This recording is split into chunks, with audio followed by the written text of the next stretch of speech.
everyone, welcome to the Felicity, Optimist versus Cynic podcast with us, your hosts, Melissa and Fish. This is a Felicity rewatch podcast. We'll watch an episode each week and join you here to talk about it. And a reminder, there could be some spoilers when we talk about this episode because it's not a spoiler-free podcast. No, it is not. I am Melissa, and I'm here with my special co-host, Fish. Fish, how are you doing today, you special co-host, you? I'm good. I am happy that I have air conditioning because the heat index today and for the last 3 days has been 110 degrees. Oh, geez. Yeah. There you With have it. all the humidity. So, yay to air conditioning. Good times. Great oldies. Okay, well, we're going to try to brave the heat and talk about Season 4, Episode 6, Oops, NOEL Did It Again. This one originally aired November 14th, 2001. It was directed by Craig Zisk, written by Jennifer Levin and Josh Rhimes. And here's the episode description. Diagnosed with liver failure, Ben's father asks his son to assume power of attorney. Meanwhile, NOEL causes two flaky freshmen to move into Felicity and Elena's apartment, a living arrangement that is anything but amicable. Felicity also worries that the professor for whom she is a TA is interested in her romantically. Just missed something rather large. I mean, it's in the title, I guess. Yeah. Fish, is it just me? Or I had a lot of notes for this one, more than usual. Did that happen to you? I usually have a lot of notes. So, I mean, I probably have 5 or 6 pages of notes, but I always have 5 or 6 pages of notes. Okay, so this wasn't especially a lot for you. I don't know how I would do more notes for any particular show. I take a lot of notes. Yeah. That's what I'm saying. Yeah. Okay. I hear You what do you're saying. I've seen your notes. You're like a page, or you're like writing on the side of the page. Yeah, I do. It ends up being a page front and back, except I write small and then I start. I have just a system of when I start writing on sides and in between things and around edges. It's a whole thing. Yeah. Okay. It's impressive to see. I, on the other hand, am on my 3rd or 4th notebook. Yeah. If I showed anybody my notes and explained to them the flow, it would seem ridiculous. And it would be ridiculous. But that's how it is. I know that's the important part. Yeah. Okay. Well, we'll see what it means that I have more notes. I don't know what that means, but we're gonna figure it out. Mm-hmm. So, okay, we're gonna start in Felicity's room. She's on her bed, covering her eyes. Wait, is it Felicity's room or was it Ben's room? I thought it was Felicity's room. Well, then whoever's room it is has weird shelving that reminds me of the lockers. Or weird storage, because it's like they're sitting on the bed and it's like all metal behind them. Mm-hmm. So it's just like, this reminds me of NOEL's room, season 1. Oh, okay. Interesting. I didn't see that. She's covering her eyes. It's her birthday. Ben got her a present. He's given her a surprise. It's a multi-level surprise. Yes. And he really does. He does it all out when it comes to birthdays and holidays and stuff. He gets into it. That's what I think, anyway. You don't agree? I don't remember any other. I mean, I remember he gave her a necklace at one point. He did the whole surprise party where he tried to get the ribs and he tried to. I mean, it didn't work out. Okay, but I mean, boy, did he technically try. neither did this. Yeah. But. Yeah, I mean, it's a weird present. I don't know that I've heard Felicity say anything about wanting a child sled in the past, but he's This So is what he's given her, a flexible flyer, what is old wooden sled.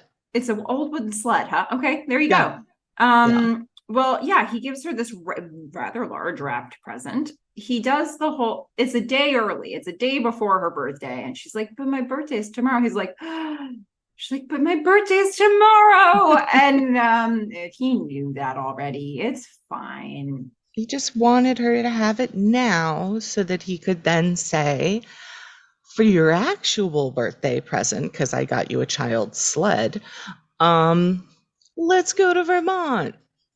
Yeah, it snowed in Vermont. And so he suggests they go there for the weekend.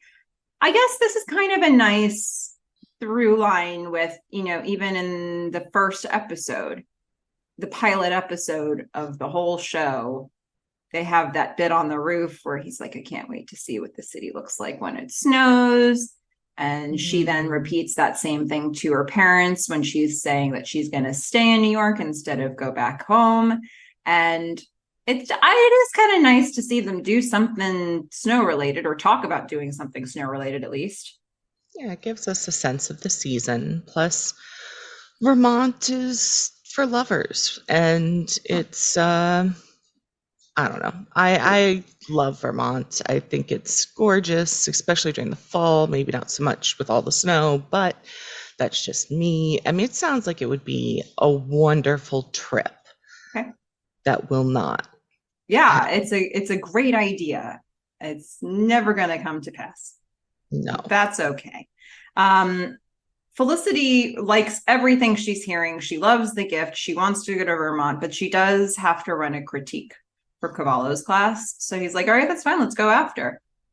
Yep. Do your critique. We'll go after you're done.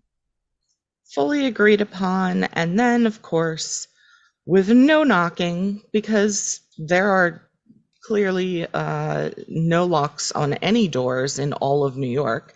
Yeah. Sean's gonna bust in with a phone. Yeah. Sure does. He's half asleep. And the phone is for Ben. Ben's gonna exit the room to take this call, and we find out quickly why Sean looks so tired. Apparently, he had a rough night. He and Megan were brainstorming company names all night because they're getting into this partnership thing. Mm-hmm. Right now, they're debating between Megan Lomania and Sean Shirts. I have to say, Megan Lomania is very creative. I do actually prefer that. I mean, It's not appropriate for a business that he's also running, but I think it's a great name. it's appropriate for a business based on her fashion style. That's true. Sean Shirts. I mean, first of all, I mean, then you can only do shirts, That's which, true. as we see later with the vest, I mean, Megan Lamania is, I don't know, I kind of like it. Yeah, I hear you. Well, he prefers Sean Shirts, so take Of course that. he does. Mm-hmm. So Ben is going to return into the room. Sean is going to exit, and we find out Ben's not looking. He's got a little less skip in his step than he did when he left the room. Hmm. Guess why?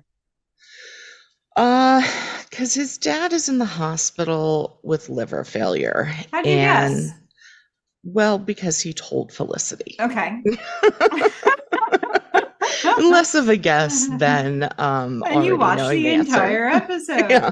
Yeah. Unlike the people who do the write-ups for these episodes, we actually watched the episode. I'm And telling I you. assumed at this point that his dad would need a liver transplant. And much like Julie's mom, Ben was going to be put in the position of being asked to donate part of his liver to his dad. That's not a thing, is it? Oh, yeah. You can Especially if donate he part can't of get your in. liver and you can live. Yeah.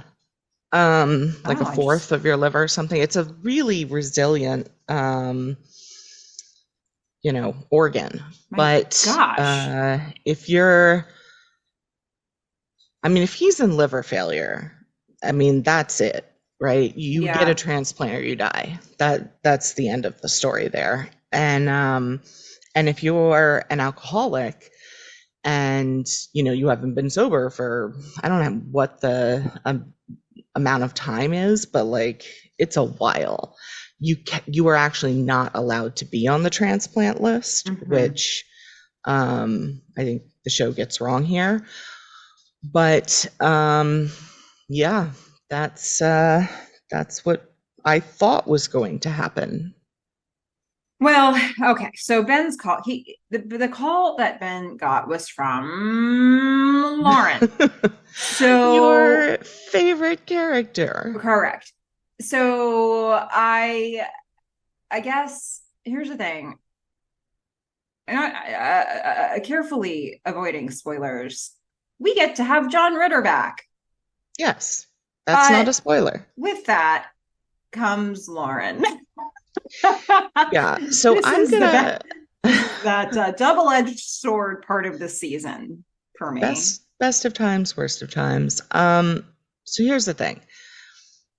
Just from this episode, I don't see any reason not to like Lauren. I am assuming that your dislike of her comes from future episodes. It comes from the storyline they give her. Okay. But right now, like if this was the only episode she was in, I think she did a great job. And I actually really like the actress who plays her, even though I can't remember what else I've seen her in, but I have seen her in a lot of I think it's like things. Lisa Edelstein. Yeah, I'm trying to I'll have to, remember. She yeah. was in I don't know, the picture I have in my head is sort of dramas, that she's been in a number of dramas. Yeah. And I've really liked her. So I don't. I want to sort of plant a flag on why I dislike Lauren without telling you why I dislike Lauren. I'm Okay. not so sure that it's because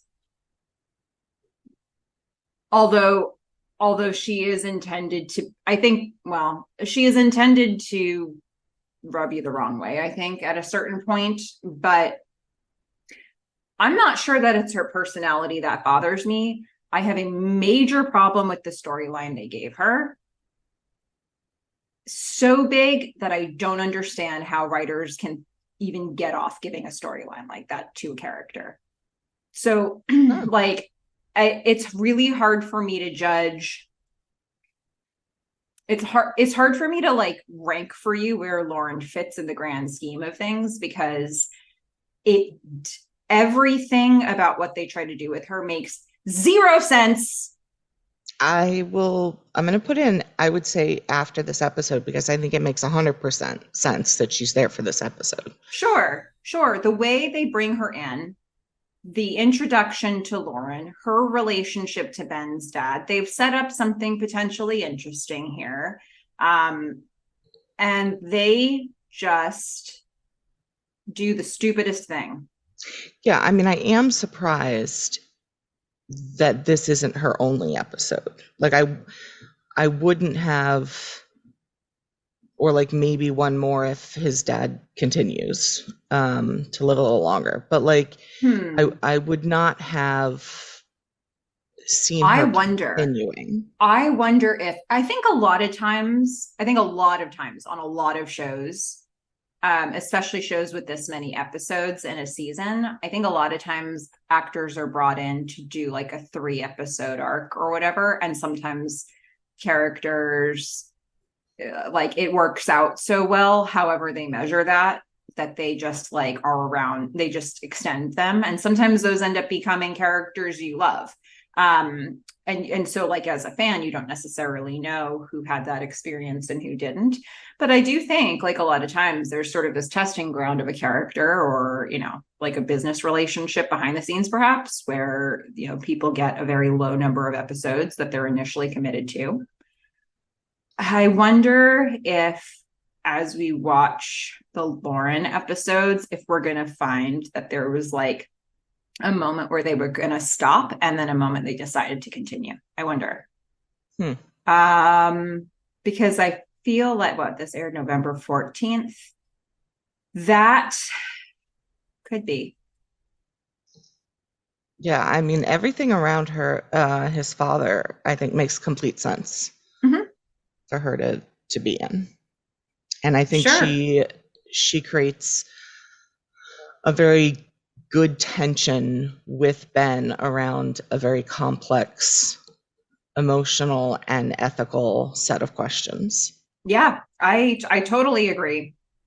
And I think it'll be interesting to discuss this episode with Lauren. And I'm not going to leave you hanging on this forever, Fish, because I'm not going to wait. She's going to be in quite a bunch of the season, or she's going to have a looming presence in it. But this isn't going to be a Ruby's baby situation. Like I'll as soon as we hit the moment where I'm like, this is stupid, I will You'll make it say. very clear to you. So but agreed. Like I think if I ignore everything that's ahead, I did not at all ding this episode for the presence of Lauren. And if anything, I thought that they opened up some really interesting. There's a particular line that she has that I thought, oh, that's it. That's this relationship. Mm. That's what they explore. I don't know, or that's what I wanted them to explore. Okay. So So I recognize her just looking at IMDb from House. She was, I yeah. think, House's boss. And then she was one of the main characters in A Girlfriend's Guide to Divorce. So she's, she's done I think quite a she's an lot. actress who's done a lot of things. I think she's one of those people a lot of people will recognize, but all from different stuff. Mm, And she might be one of those people who's like your litmus test for what types of show you watch. yeah. So she's definitely a working actress, that's for sure. Well, that's Um, what I remember her from as House. She was in mhm. 153 episodes of that. So I was like, Yeah, gosh, she's familiar. Yes. That, yeah. yeah. Well, so we got this call. We haven't met Lauren yet, but Ben comes back into the room, and Ben's a little worried. There's a gravity that's come back to him that wasn't there when he left the room to take the call. Mm. So now we're going to get to, I don't know. This episode is a little weird around here. So, Noel. Yeah, this whole episode, I did feel like it wasn't so much jarring, because I felt it was jarring before when they do these quick cuts. Mm-hmm. This one just felt like it was cut, cut, cut, cut, cut, scene, scene, scene, scene, like different places, different people. I don't know. I guess I don't like it as much when they do that, but at least we get to see a lot of stuff. I often find, like, I often fundamentally enjoy a well done quick cut. I think it can be a really comedic thing if it's done correctly, or if it's done between. I think sometimes the jarring nature of it can be comedic, but I'm not sure that this episode lands there. Um, the Noel stuff is really so strange. So we first see him in his new office as guidance counselor. He is advising the talkative twin. Are they twins? No, Is that what's happening I here? mean, they didn't look like twins to me, but um, I just called them the girls. Okay. They're freshman girls who I thought were friends, and they did remind me of the twins. Yeah, they'll name them Tammy and Gabby later. Yeah. So they're yeah, they did also remind me of the twins. So they were talkative. They apparently had been on the men's lacrosse floor in their dorm and it wasn't working out. I didn't realize that was a thing. I guess they're Well, freshmen. we How had did they whole get into? houses. Yeah, Freshmen, yeah, I don't know. And I don't know how normally they got to freshmen get pick. put with freshmen, but well, Yeah. at least that's how our school. I don't know. But yeah, so that didn't work out. There was some peeing in the sink that was happening. They just need new Yeah. housing, okay? Let's make it New happen. housing right now. Yeah. And I, I just put Noel is loving his new job.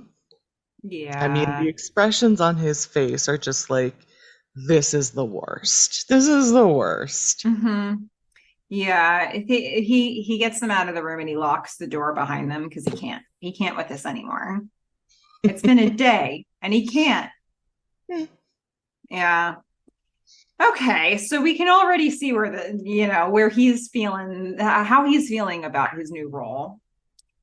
But we're going to go over to the hospital where Ben's going to meet Lauren for the first time. Yes. And we find out that Laura, that Ben's dad was her AA sponsor. Mm-hmm. And, she obviously has a connection with him because of that. And here I'm like, oh, well, Ben's off the hook because she says, he's not doing well. And they've taken him off the transplant list, which again, I don't think he could have been on in the first place, but all right. They've taken him off the transplant list because they say he won't survive the surgery, which means he can't ask Ben for part of his liver. So I was like, all right, we're going a different way here. Mm-hmm. Yeah, he's gonna be and he's getting an MRI done. He'll be out for about an hour, but Ben's like, yeah, let me just check my watch here. I gotta go. I'm supposed to be leaving to go on this trip with Felicity. Lauren's like, maybe can you wait? Because this is kind of important. Yeah, she is playing the role of like yes, she cares about Ben's dad, but also she's trying to convince him to stay just on like a human level. She's Mm-hmm. saying, you don't understand how serious it is, and maybe you want to stick around because he's got something to say to you. You might want to say goodbye and get some closure. Like she's pretty blunt at the end. She's like, you are not getting this. He is dying. I think that was necessary because up Yeah. until she said the words like you might want to say goodbye, he's Mm. dying. It was kind of like, who are you to tell Ben that his dad wants to say something to him? Like it's Ben's decision if the last time was the last time or if he wants to let this thing in. It at the point when she escalates it and she's like, no, like that felt like, okay, then there is a reason for you to be doing this. Yeah.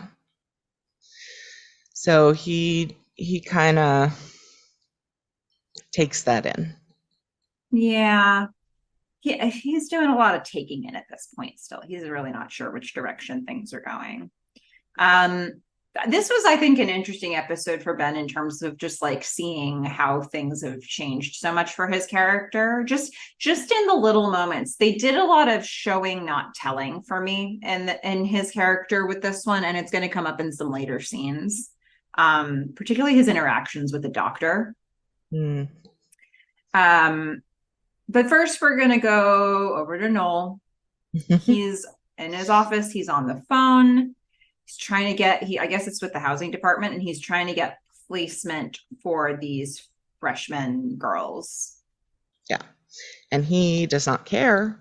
He's like, just put them wherever you want, as Yeah. long as they're not here in my office asking about housing from the guidance counselor instead of the housing office. Right?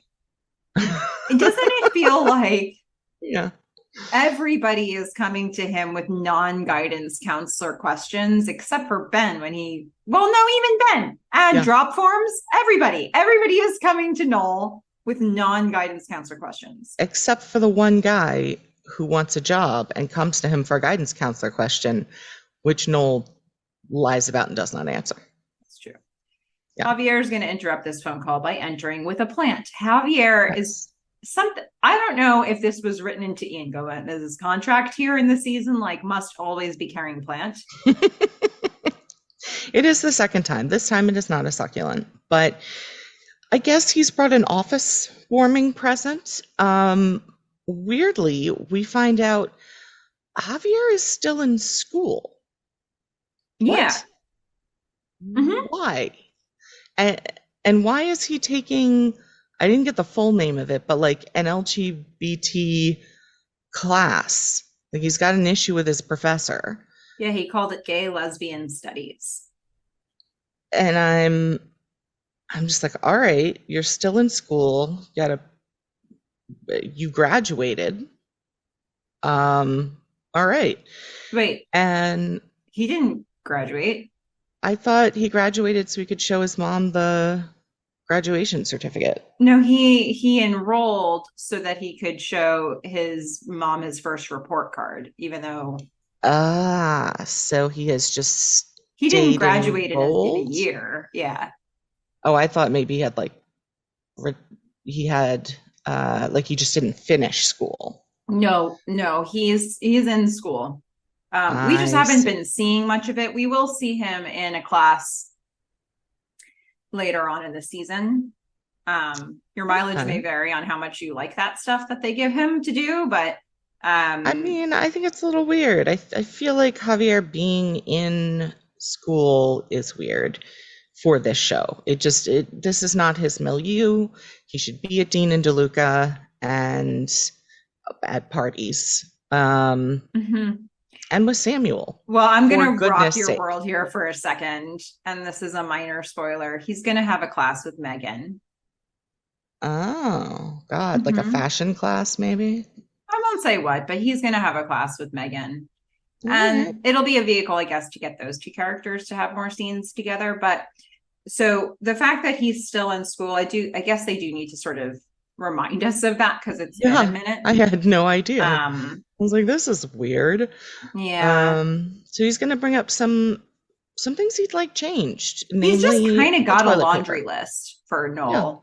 Nothing in particular, but sort of everything. Yeah. It's the this professor having the bad accent.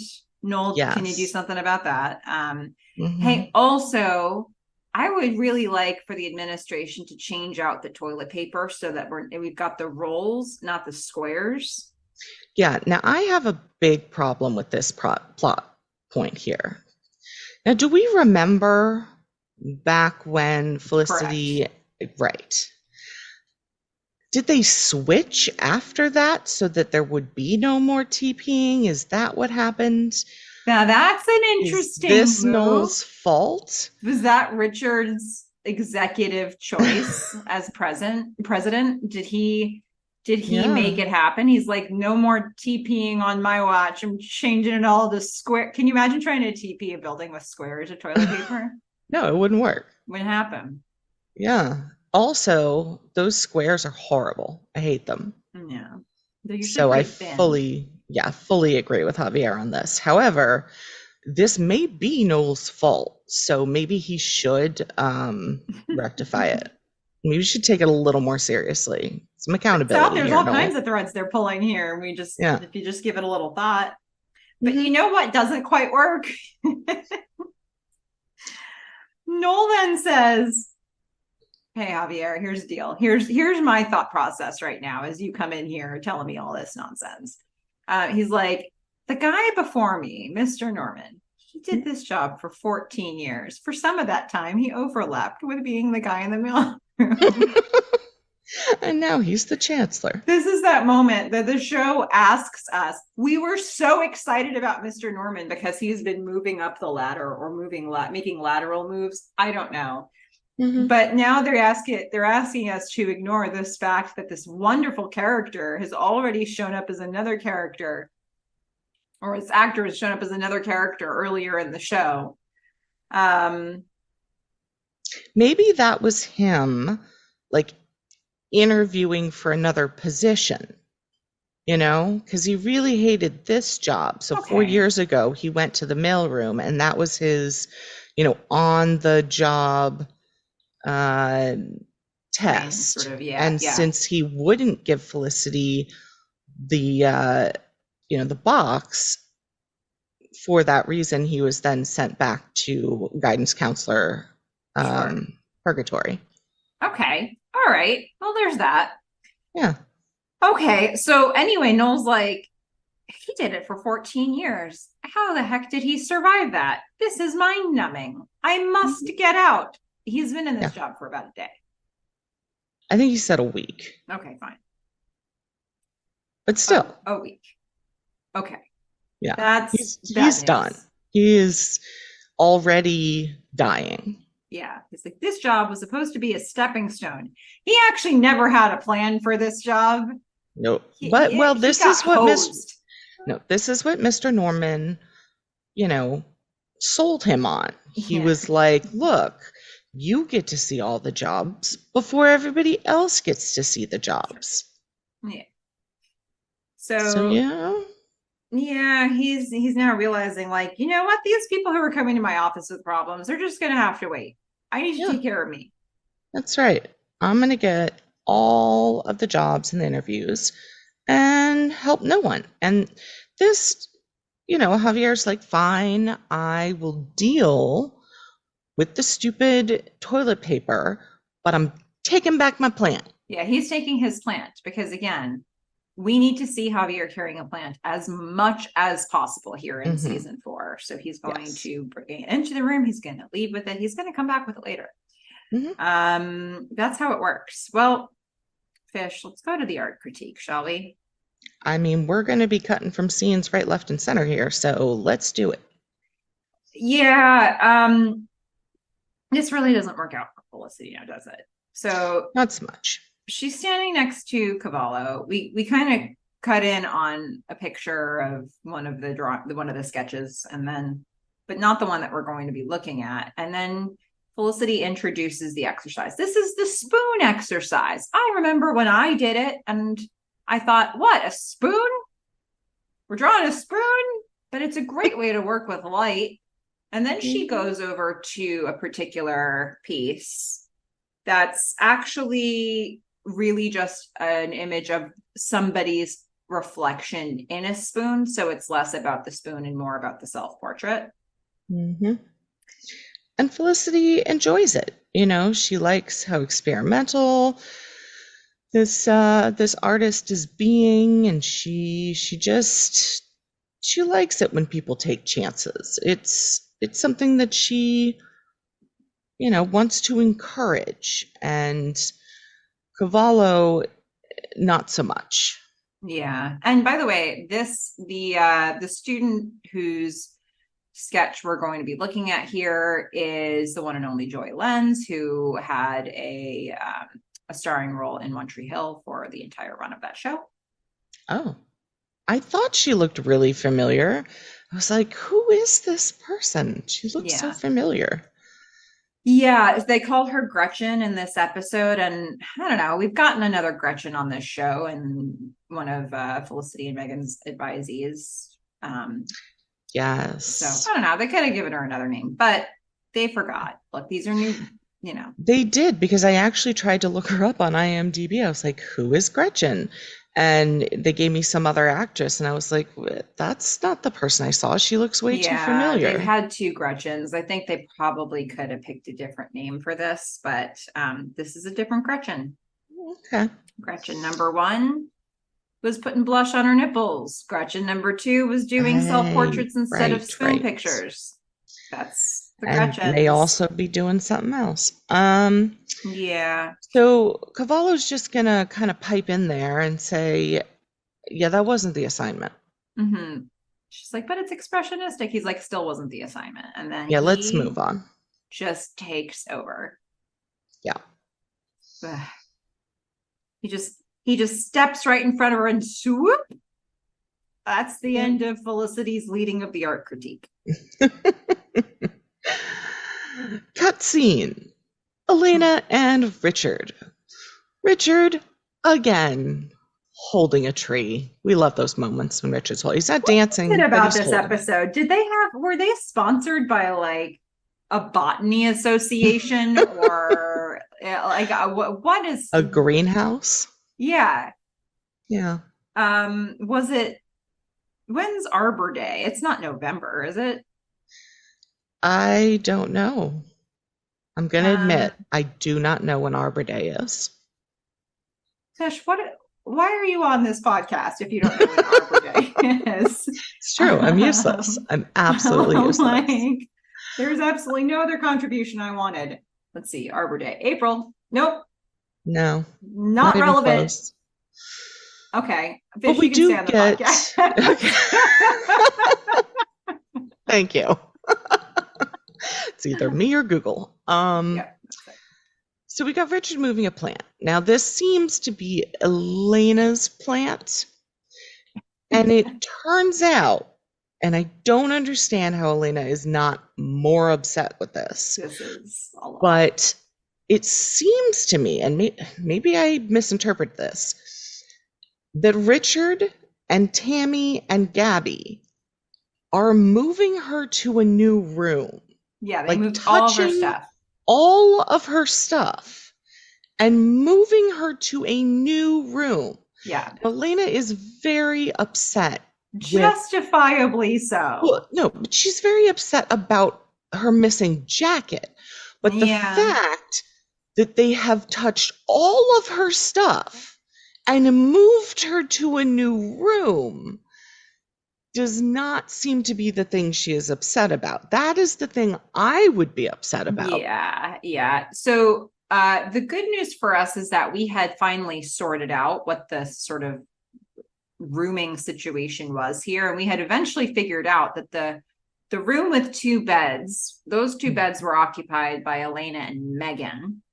Yes. So I And it guess would Megan has moved in with Sean since they're married. That's very likely. So this is probably why Noel had the bright idea that there was space in the apartment. But the only, Tammy No, Gabby no, obviously no, no. wanted Here, to.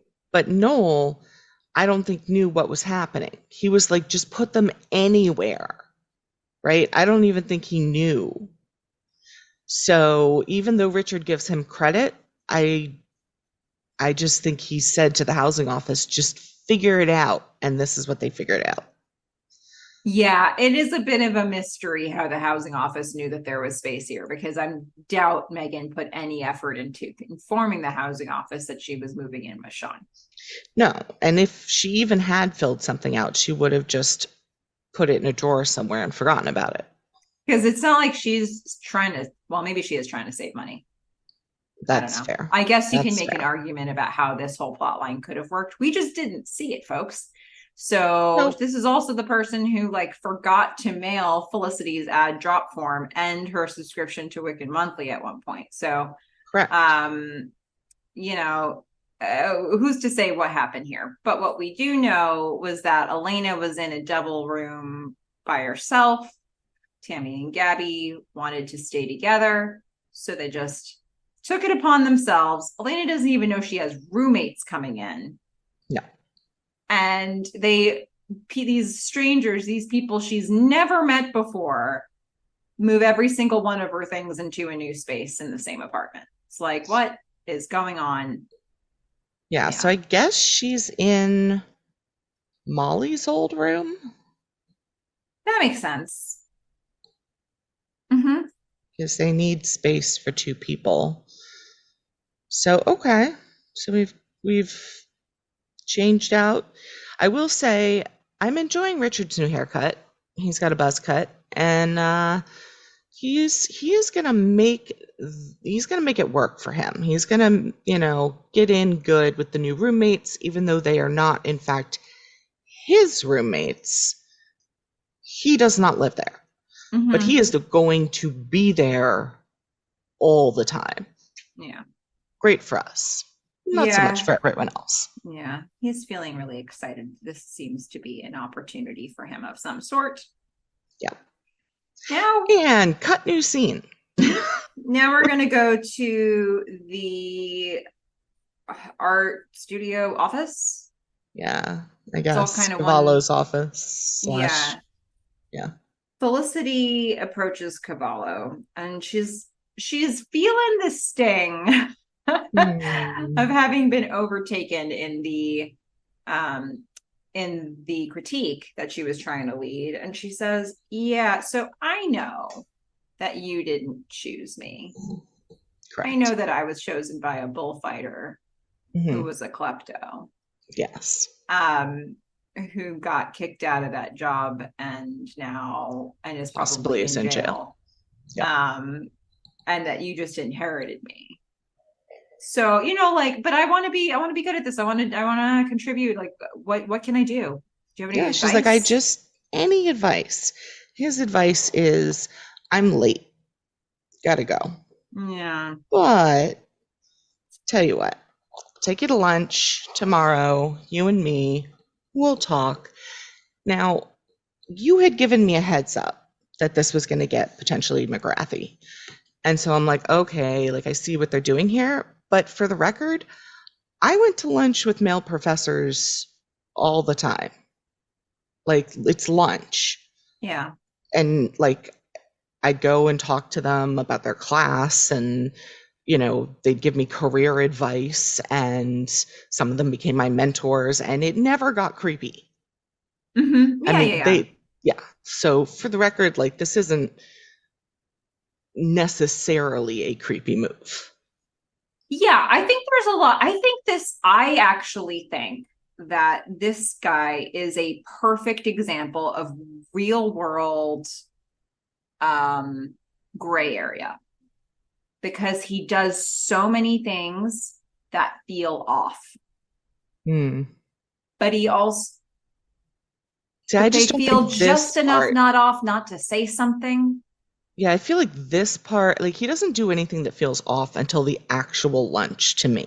Yeah, yeah, yeah. No, I agree with that. I agree with that. And then once they start with him, it just keeps leaving a bad taste in my mouth.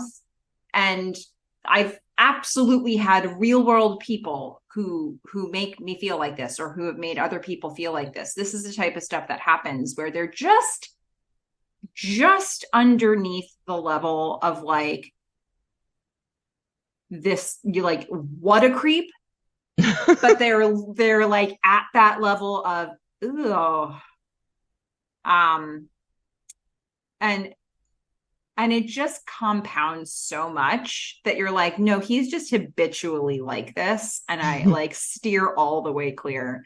um I do think it was interesting to portray it. This show didn't really show did make a comment about it in I how mean, they showed it. yeah, both Elena and Felicity have things to say. Yeah. And then, I mean, I don't know what happens after this, but I mean, Felicity clearly has something in mind when she sees him leave with Gretchen. Yeah. Well, okay, so we just told you the whole plot. We'll get to it slowly but surely. So Elena, let's go over to Elena. Elena's putting her commentary on this. She's like, "Oh, lunch? He's putting the moves on you." Yeah. Now Elena is going to be particularly sensitive to this Mhm. information about this professor because of McGrath, because of her Yes. experience with McGrath. Um, she is like sure that Cavallo is putting the moves on Felicity. Felicity's not so sure about that. She's like, I think that's what this is. Um, Elena's not buying it. Nope. But she does have on a fantastic shirt that I love. It's got sort of this white, opaque material in front of like a colorful scene of Paris with like the Eiffel Tower on one side. I really enjoyed that. So I mean, Elena is being harsh. She's like getting to the point, but then again, she really has to pee. She doesn't have time for subtlety in this moment. She Mm-hmm. has to bang on the door multiple times. She is hating life with these new roommates because Yeah. she can't get in the bathroom. Either Tammy or Gabby is currently in the bathroom and obviously has been there for a while. She's primping, she's getting ready, she's doing whatever she's doing. She'll be ready, she'll be out in a minute, is what she keeps saying. But Elena's going to explode. Yes, she's gonna pee in a plant pot, or as she later thinks better of it, she's just gonna go next door. Yeah. But while she's waiting for this bathroom, she is having this whole conversation about Cavallo, and she's like, "No, seriously, this is just like McGrath. Don't let yourself get to a place where you're put in a bad position with this guy." Um, so, and then Elena, before she leaves, Elena also drops the information because she's so annoyed with Tammy and Gabby. She informs us that the twins, whoever these people, the girls, the ladies, the freshmen, they lost my suede jacket. Can't believe it. I mean, somewhere in the move, They have lost her suede jacket and they keep saying they can't find it, and she's going out of her mind. They gave Elena a lot of work in this scene, because she has to Yeah. be really annoyed with her new roommates. She has to be giving Felicity advice that calls back to one of her biggest previous storylines. And we need the suede jacket bit to be introduced. Just a pee. Yeah. So that's a lot. It's a lot. But now we go to people who aren't bouncing around. They're sitting in chairs, hospital chairs. It's Lauren and They Ben. are. I mean, I think they gave a lot to both Lauren and Ben in this as well. Mm-hmm. Um, Ben is interested in why Lauren is there. He's like, Yeah. hold up. You flew all the way from California just to support him? And He was Lauren's like, your sponsor. yeah. I mean, he does not quite understand the whole sponsor sponsee relationship. And she does say former sponsor. Hmm. Really, again, just gonna put a little note on things that are not quite maybe accurate. We hear later that Ben's dad has been sober for 67 days, and that's the longest he has ever been sober. Now, first of all, you have to have been sober for a year to be a sponsor, and second of all, men cannot sponsor women and women cannot sponsor men. So lots of issues here. Okay. But all right. And Ben's gonna be like, you sure you're not dating? You sure? You sure that's not a thing that's going on? She's like, no, I'm just here to be helpful because I care about him. Because he's No, been sorry, I helpful. care. He's been helpful to me. Mm-hmm. To which Ben scoffs. Ha. Yeah. I mean, I've never seen.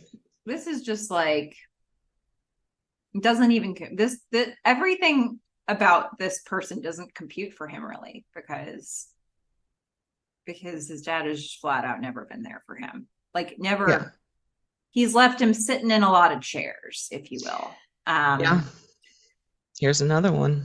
Here's Yeah, another one. And so the fact that Lauren is painting this picture of a guy who's been so helpful to her, it's like, what are we talking about? yeah. Again, for someone who's only been sober 67 days at a time ever, I don't know how he's managed to be that helpful to her. But let's say this was real and he was a good sponsor. The thing is, what I like about Lauren's character and the way that this actress plays it is she knows, like, she's another alcoholic, right? So Mm-hmm. when Ben says stuff like, I've never seen him be helpful, that hits home with Lauren. Mm-hmm. So the smile that we get kind of after Ben says that is this, Lauren has this smile on her face that's just really full of pain. Mm-hmm. I think because people in her life feel this way about her. Mm-hmm. Um, and I think she does a very good job of sort of subtly or even without words, just showing the effect that Ben's words or the words of someone about another alcoholic have on someone who does have a relationship like sponsor sponsee or people in the same groups do with each other. This is all very personal to her, Mm-hmm. and I think it makes sense for the rest of the episode why she is so upset and is just really standing up for what Ben's dad has stated he wants. Mm-hmm. Okay. Well, as they're having this conversation, Ben's dad is wheeled past them on a stretcher. He is not looking great. He's not looking great. He gives a little wave to Ben. and Ben goes in to talk to him. Um, so my sense does the dad says that he didn't know Ben was coming. Is that right? I don't think so because he has something. I mean, maybe he didn't know he was coming right then, Okay. but he had asked for him to My come. sense was that Lauren had taken it upon herself to like make this thing happen where she called him, but I don't I know. don't think so, especially with the what he's going to ask Ben later Okay. in Okay. this So whatever scene. that line was that I read that way was something else, but I mean, it may just be he didn't know he was there then. yeah. Um, but they're going to go into the hospital room together, and Lauren is going to stay outside. Mhm. And Ben's dad is going to be there's the doctor's going to be there, and Ben's dad is going to be very specific about what he wants. He does not want to take anything for the pain. He wants to do this sober. Mhm. He's been sober for 67 days. Yeah. Yeah, and then he gets some time alone with Ben. And um you know, and this is a super tricky spot for Ben to be in because his dad starts with chit chat, I know. and Ben is not interested in chit chat on any level. He wasn't interested in chit chat before, and he's also not interested in it given the fact that they're in a hospital and he's been told that his dad's probably going to die, right? So like, this is not the time. Like, plus the chit chat that his dad wants to have is like, you didn't return my calls. Ben's like, screw you, Right. Exactly. and I the horse you mean, rode in on. yeah. The it's like Ben's dad just can't help being an Ben's dad. ass, Yeah. right? He he's like, "Oh, you look good." But anything looks good compared to me. And then he talks about, what happens when your liver fails is you get this excess of fluid in your stomach, and I've seen people who have this and it gets drained every so often. I mean, it literally looks like the guy's pregnant, and Mm-hmm. it's kind of disturbing to see. But he's talking about them draining off fluid. I mean, he is in bad shape. I don't even know if a transplant at this point would work. But when Ben is like, so the thing that Ben's dad kind of hones in on, he says, "How's school? I hear you're in pre-med." I think that's the important part. He's like, "I tried calling, you didn't return any of my calls." Ben's like, "Nah, you had something to tell me.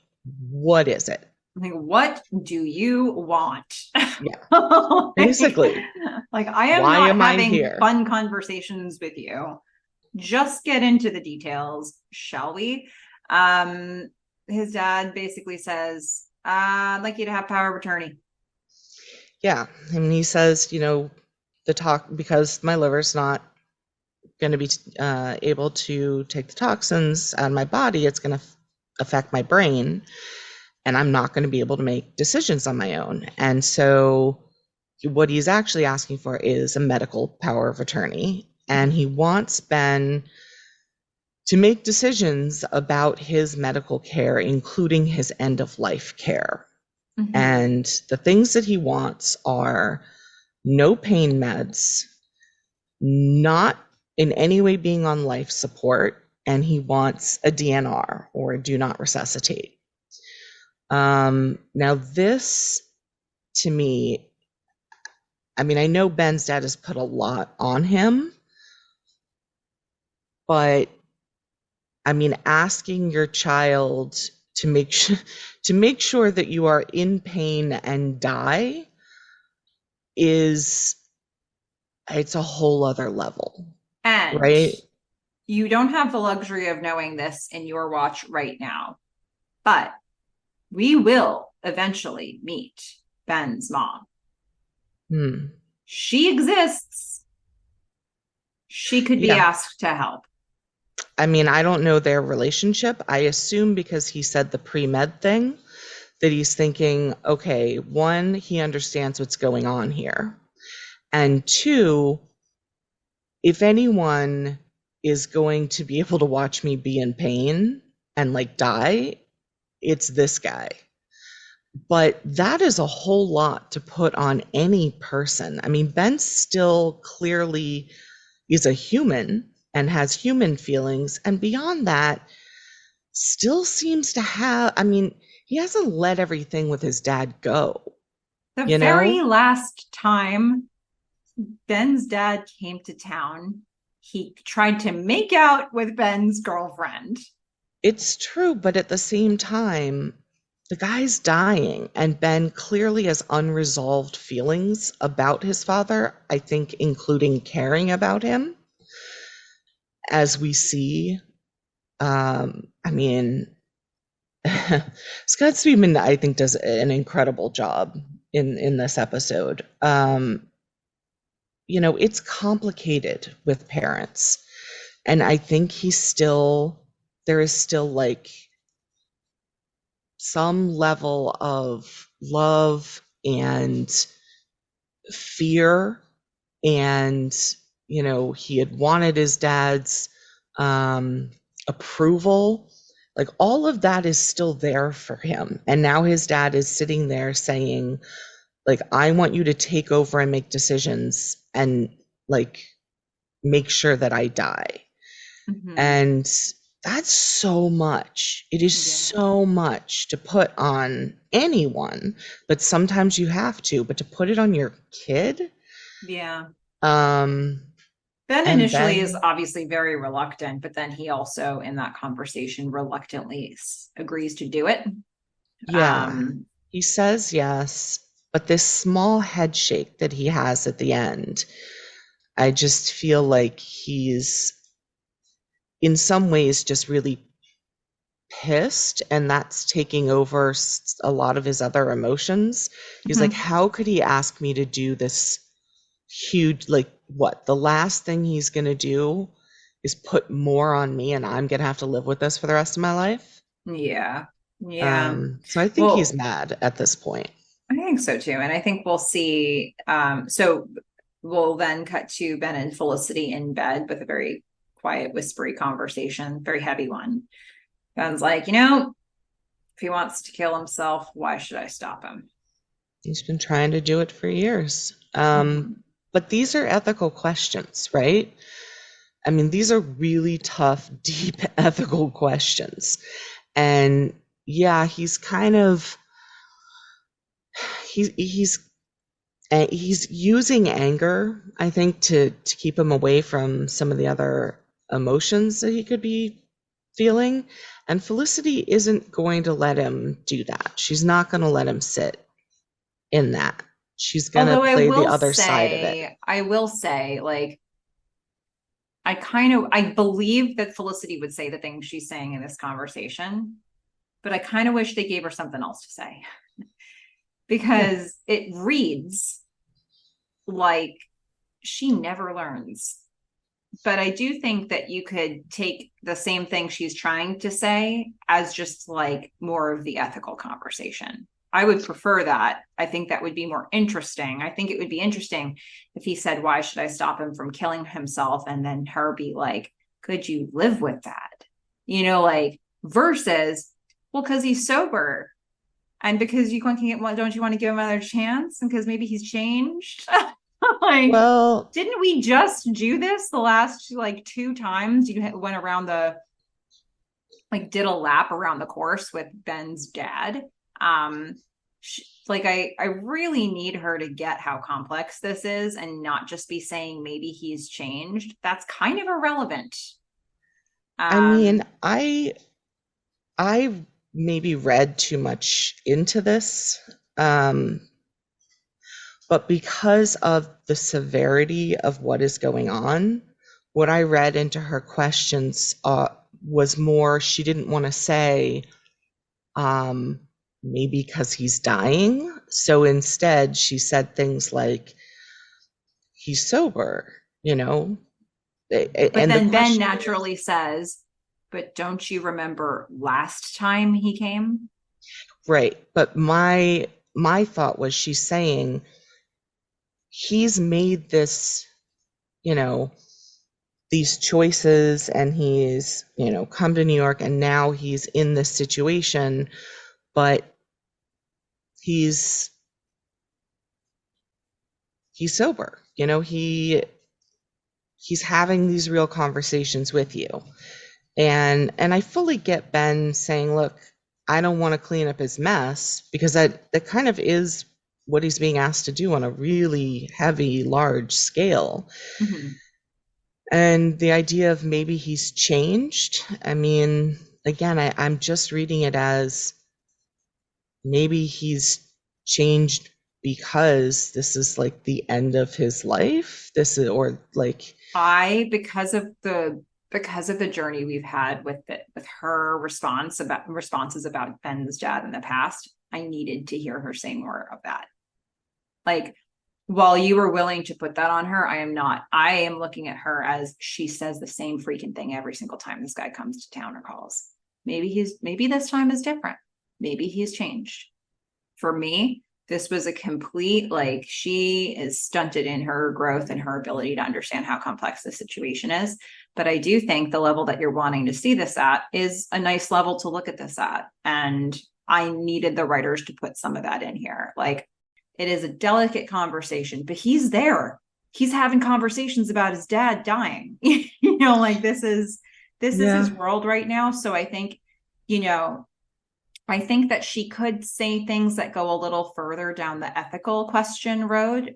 Like, if he says, why should I stop him from killing himself? Or, like, she could say, like, are you going to be able to live with that? Like, stuff that she can still watch her language and be careful and be uncomfortable saying things if she wants to. But I think if they want us to go there, I need her to say a little bit more than the same exact drum she's beaten, like, had to beat every single time his dad has come to town.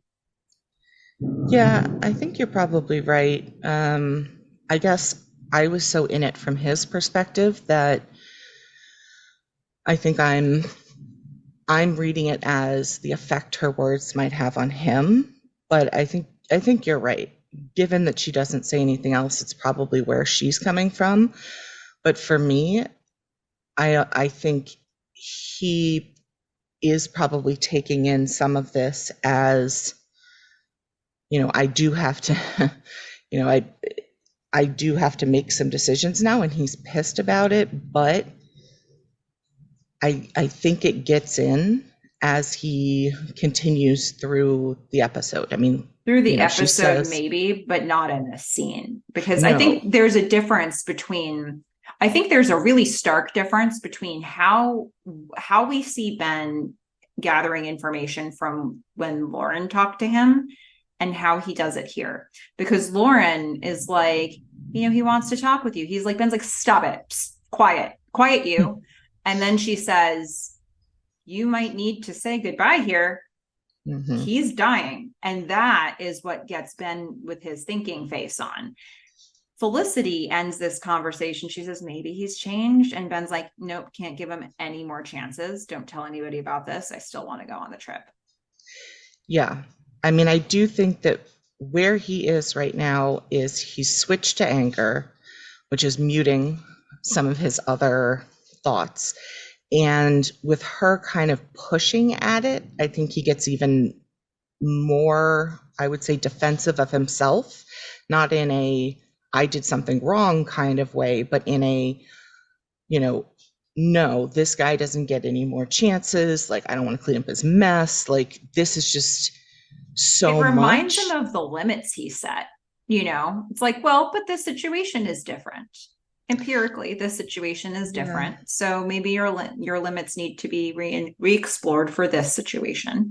And I don't even know if he's thinking about his limits. For me, this is purely like, he is back as a kid, right? I mean, this is what he's not talking about, oh, I said, I don't want you coming out here. I don't want, like, to have anything to do with you. what he's saying is, this reminds me of all the times over the years he's been like drinking himself to death, and I've had to clean up his messes. Do you hear that thunder in the That was a background? very loud crash of thunder that Yes. had dramatic effect on the thing Fish was saying. Congratulations, Fish. You Yeah, have ambient noise.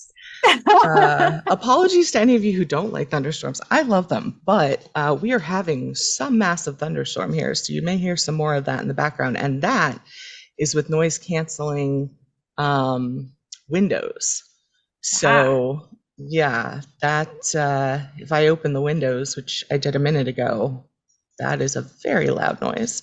okay. Um, so for me, he's back in it. He's like, I've had to clean up his mess all these years. And he also, he's like, with the limit part, I agree on the like no more chances, but the don't tell anyone to me says, like, I don't want to have any more discussions with anyone else about it. I don't want to think about it. And then he's talking about the trip. That's denial. Yeah. Like, he's just like, I don't want Denial. this. Crash. He's like, we're getting Lightning out of town. flashes. No. Anyway. Gosh.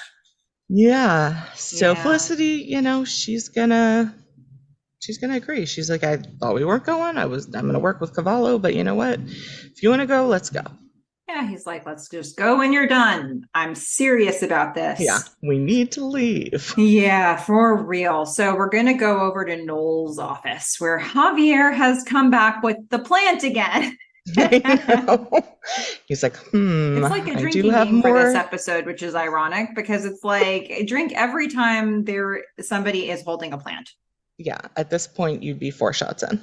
Yeah, it's a lot. Yeah, it's a lot. So Javier's like, all right, look, I know you're going through a whole change of life. um Noel says, you know what? Actually, it's fine now. I got 4 interviews. We're all good. Mhm. In one, I mean, we find out later it's in one day. It's in Maybe one Noel day. don't set up 4 interviews in one day. Yeah. He's like, guess what? Guess what, Javier? We're gonna do an interview montage. I have so many Uh-huh. interviews. It's gonna be amazing. Um, Yep. Javier says, okay, here's the deal. Felicity's birthday is happening, and I want to give her a photo album. I thought it would be a great idea, except I've got no photos. Yeah, zero Do you? photos.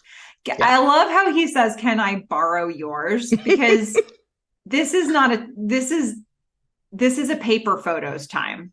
Yeah. Okay, so if you borrow somebody's photos, you take in their photos and you're gifting them to somebody else. They're I never mean, getting the photos back. unless he has the negatives and he's going to develop more, which let's admit, Noel might. That's true. Still, He might not have made borrowing. duplicates of every single Felicity photo he's ever had, to be honest. Well, he probably got duplicates because when you used to take your photos in, you got duplicate. I mean, you could check that off. Mhm. So you could give one to So somebody yeah, else, guys. That's how it exactly. worked, Yep. right? Am I That's right? how photos used to be. Yeah. So Javier Um, puts the plant down this time because he's decided he's going to ask for this favor, and Noel is going to accept it, that he has to give these photos to Javier. So he may have the plant. mhm. Yeah. Yeah. And So a then some student comes guy. in to interrupt, and Yeah. this student was really giving me the same energy as the guy who took the internship, the volunteer position at the. Yes. Yeah, I actually Yeah. had to look it up to make sure it wasn't the same guy, and it's not. Um, No, this guy is taller and thinner and has much less hair, but you're well, the right. hair could Same change, energy. right? Yeah, it was the Yeah. same energy though. It was the same like this is a bagel energy. Yeah. Um, Yes. and we remember how that last storyline ended with Javier giving that guy a job. Mm-hmm. So that's how this one's going to go too, pretty much. This kid comes in, he's like, "Can I get the job listings?" And I was like, "Nope, sorry, can't do it, not in yet. Nope, I didn't. I haven't used those to book interviews." Definitely doesn't want any competition in those interviews. I don't think this guy would be Probably competition, wouldn't be but competition. Yeah. um, He's like, do you know when they'll come in? Noel's like, "Nope, sorry." He's like, "You're not a good guidance counselor." Noel's like, "Yep, correct." So Javier just almost sight unseen. Yeah. Gives him a job at Dean and DeLuca. He's like, but when he says it, he's like, come to Dean and DeLuca. He's like, I don't drink coffee. He's like, no, no, no. You see, young one, I am giving you a job. Man, if only my interviews could go like this. I mean, Yeah. I completely mess them up, have no idea what I'm talking about, misunderstand the difference between work and drinking coffee, and still get the job. Yeah. And insult an administrative personnel at a university in your presence. I mean, come And also the guy who runs the coffee shop. You don't on. drink Also coffee. that. Yeah. Yeah. Your future Yeah. boss. Oh my. Well, we're gonna Here go to I, lunch. yes. And I'd like to know, did you notice anything about the music during this scene? Not in this scene. Okay. So for me, there was like very romantic music playing. That's probably that checks out. Okay. It was supposed to be, like a classy lunch. But it was specifically romantic. Okay. Yeah, I mean that makes sense for I think what they were trying to accomplish Yeah. in this episode. Felicity and Cavallo are sitting down and we jump into the middle of their conversation where it's not about work yet. And Felicity's obviously uncomfortable with it. I think Elena's words are resonating for her. And Well, I didn't she's pick up on that in this moment where she's saying, like, I don't consider myself an artist. I I didn't think pick this up on it. whole thing, I think Felicity is very uncomfortable anytime Cavallo makes it about anything but work. In fact, she opens with, I don't consider myself an artist. And she's being all like shruggy and uncomfortable and sort of sinking into herself. And then she quickly changes the subject. She's like, I'm worried about the class. I don't know. I kind of feel like that's who she is, when she's talking to, this is how she was during the interview. She's kind of lost her confidence. I didn't feel like she got uncomfortable until later. Yeah, I Cavallo, I felt think is, discomfort the whole time. yeah, to me, and maybe it's just because I had so many lunches with professors and we didn't talk about class most of the time. We talked about future jobs or philosophy or like whatever it was. We just were chatting as humans. Mm-hmm. But they were also giving me advice. And I think this is part of what Cavallo was doing here, where she's like, I don't consider myself an artist. And he is kind of reassuring her. He's saying, look, it takes time, it takes work. You're going to get experience when I'm out of the office for next week. You're going to be running all of these critiques. And now it gets real weird because he's like, I'm going to be out Yes. at the office next week because I'm going to be working a Rodin exhibit. And she's like, oh, I love Rodin. And he, Yeah. This they, this is the red line.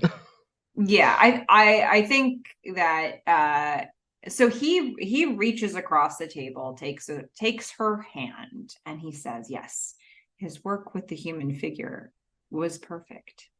He doesn't just take her, he takes her hand, he turns it palm up, and he starts running his finger like along the lines of her palm as he's saying, you know, he gets the human figure just right. And so to me, red line, don't touch your students. Just Yeah. just don't do that. No. And then he Second, is, don't run your finger. Like if you're gonna touch them, like pat them on the shoulder or something like that. But no, in the middle of a restaurant, do not take their hand, turn it palm up, and run your fingers along it. and in addition to those things, there's like a weird grooming thing happening here where he then takes it back from, because she just tried to redirect the conversation to the class, the critiques. How can I be of help? How can I do a good job in being your TA? Like that is why they were sitting down. And then he brings it back to, just remember that Rodin was rejected 3 times from, and I don't know, I couldn't, I don't speak French. Okay. So I don't know what this thing was that he was rejected 3 times from. I'm assuming it was some sort of a program he was trying to get into or some sort of like a school. Yeah, Um, I didn't write down the name of the school, but I'm assuming it's, yeah, some sort of um yeah, program or like apprenticeship or something along those lines. yeah. So I felt like that piece of it, if he hadn't touched her hand, that piece of it would have been fine to say, look, you got rejected from my class. He got rejected 3 times. Great artists aren't necessarily like appreciated and brought in and taught at the best, universities or schools or by other artists. They do it themselves. Everything Yeah. about this scene would have been fine to me, minus the romantic music and the touching slash stroking of her hand. Well, but because the touching slash stroking of her hand is in there, I do think it makes you question the other things. So, like when he says, this guy was rejected 3 times, this guy, Rodin, Yeah, that guy, uh, the one. He did you some like know, artist that sculpture guy. things. Yeah, he was rejected 3 times from this program of sorts. Don't let the honors program derail you. It just, because it's coupled with this situation where he's physically still holding her hand, it makes it seem a little bit like grooming to me, where it's like he's like complimenting her and sort of pumping her up um like, you know don't let even my rejection dissuade you, as he holds her hand. And I think the whole Yeah. thing could have read a lot differently in different situations, but that's not what they were trying to do. They were trying to walk this line with him. And I think a lot of times, you have situations where it's like, oh, he kissed me and he shouldn't have. Like, this is more often like, oh, that thing you said was just left to center, you know? Like, oh, this, you held the hand a little too long. You did this a little too much. And you said this. And then just suddenly everything about the interaction feels gross. And you come away and you're like, I need a shower now. And Well, so, when she takes her hand away from his, she's like pulls it away. yeah, it's like this Clearly guy not is okay. too much. Yeah. And we're just seeing all the different layers of this. I actually think this is a great job depicting stuff that happens all the time, where it's like, and then you can't even really report it. It's like there's nobody to go to except maybe this guy, right? Not Rodin, Cavallo. Um, there's like, yeah, you can bring it to him, but it's not like you can go to the administration and be like, you see, the thing is, he like held my hand with the palm up, and then he like, it's like, Yeah. that's not quite it yet. Like that's Right. not fireable offense level. Maybe it is Yeah. more so This now. this is when you start a journal. Yeah. Yeah. You put dates and times and exactly what happened. Yeah. I don't know. Maybe today, I don't know. I don't really trust HR departments very much, but sorry if you work in HR, Agreed. Nope. listeners. Like, Fully agree. but back in the day, you tell an HR rep something like this, they're like, whatever. Maybe Oh, now it's a little different. in my experience, you tell the HR rep something like this, You get and fired. it's like Yeah. they're like, ooh, there is an issue here that is an issue for the company or the university. Like We you're the must one get that rid of needs, you. right. Yeah, it's like that is traditionally how stuff like this would work. So I think it was kind of interesting to see this play out. I'm glad that the show did this and gave an opinion on it. Yeah. They didn't just do it; they did it, and we're like, this is weird. Yeah. Yeah. Correct. And we have Elena there to just underscore, Yeah, which right? I'm so glad they had that too. Not only do they make you simmer in the grossness of these moments, and they make you simmer in Felicity's discomfort, but then Elena's like, that's wrong. Yep. He's Uh, McGrathy. yep. Yep. And that's Yeah. not a compliment. So, Nope. because we haven't had enough hand stuff yet, Yeah, Elena I is know. going I to give thought that. Felicity gloves for her birthday. Yep. And then Yeah. she's like, I'd like to put in my request for birthday gifts early. I'm asking for a new suede jacket and earplugs because there's such loud music happening. It's like, And they stole her suede jacket. yeah. And what I was hearing, this episode was brought to you by salsa music. Oh, from mine, it was techno. It was like Okay. techno party music. This was dun dun dun dun dun dun dun Oh dun no, dun dun mine was dun like dun. Oh my goodness. absolute house music the whole time. Like every time when they turn the music on again, or yeah. Mm-mm. Sometimes I don't understand why. Like this music was. I can't imagine that there was like rights issues. But I don't know. Maybe there was. I don't know, but Um, I got it wasn't salsa music, but I got the Latin music in Atlantic City. yeah, yeah. I They mean, they just just what's happening? Yeah. don't know. Okay, so that's I got salsa music more than one time in this episode I got until techno they had a house scene with a music. song that was really like probably they spent their budget on it. Oh, I didn't have any of those except when Noel was singing, and they There was couldn't a have. song later that I'll reference that was Okay, I had perfect. none that actually were songs. Oh, okay. Yeah, I Um, imagined the one that I heard was going to be a licensing issue for streaming. We'll get to that. So Felicity is like, okay, good to know. What do I do about Cavallo? right. And Elena says, confront him. She does. That is what she says. Look, I will say in real life, this plays out in a really risky way, Yeah. but it was gratifying, sort of. I don't know if gratifying is the right word. It was interesting to see this conversation play out. Yeah. I mean, not only is he a well-respected professor, he's also her boss. So, but I And the don't know gatekeeper what, to the honors program she thought she needed. well, yeah, but she's not going to do that now. So, I mean, I don't know what else you do though. I mean, I think she handles this as well as she could. I think Just she does. I think a basically, lot of times in the real world, we end up, for better or for worse, minimizing the number of situations where we could have any sort of proximity to somebody or be alone yeah. with them.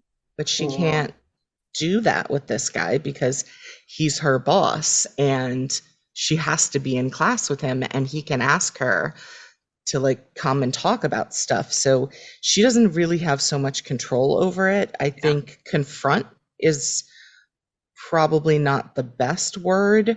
It it's more just let him know that you know what he's doing and Mm-hmm. hope that that's enough. Yeah. And then if it escalates, make sure that you have a record of everything. Mm-hmm. Yeah. But we're going to get a Well, nice we'll get little there.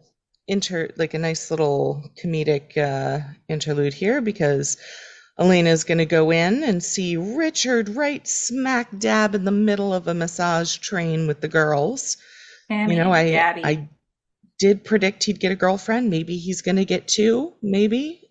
Maybe not. Um, Yeah, by the end of this, maybe not. Maybe not. Yeah. Yeah. So Elena's just had it up to here. She turns off their music. She's like, and you took my jacket, which Tammy and Gabby are gonna lie through their teeth. Yep. Just nope, nope, we didn't take your jacket. And Never seen it. then yeah. And then we kind of get the sense that maybe they're thinking about, you know, this feels like a little bit of sloppy writing here. Yeah. We kind of get when Richard goes leaves, when Richard goes out of the room, we find out from the girls, they say they make a comment to each other that maybe like they want to have like a double date with Richard and Noel But who is where I gets thought who? that was heading. I mean, I Um, think what they said was like, you know Noel or Felicity knows Noel. Don't And then the other one says, told ya, and they laugh. Mm-hmm.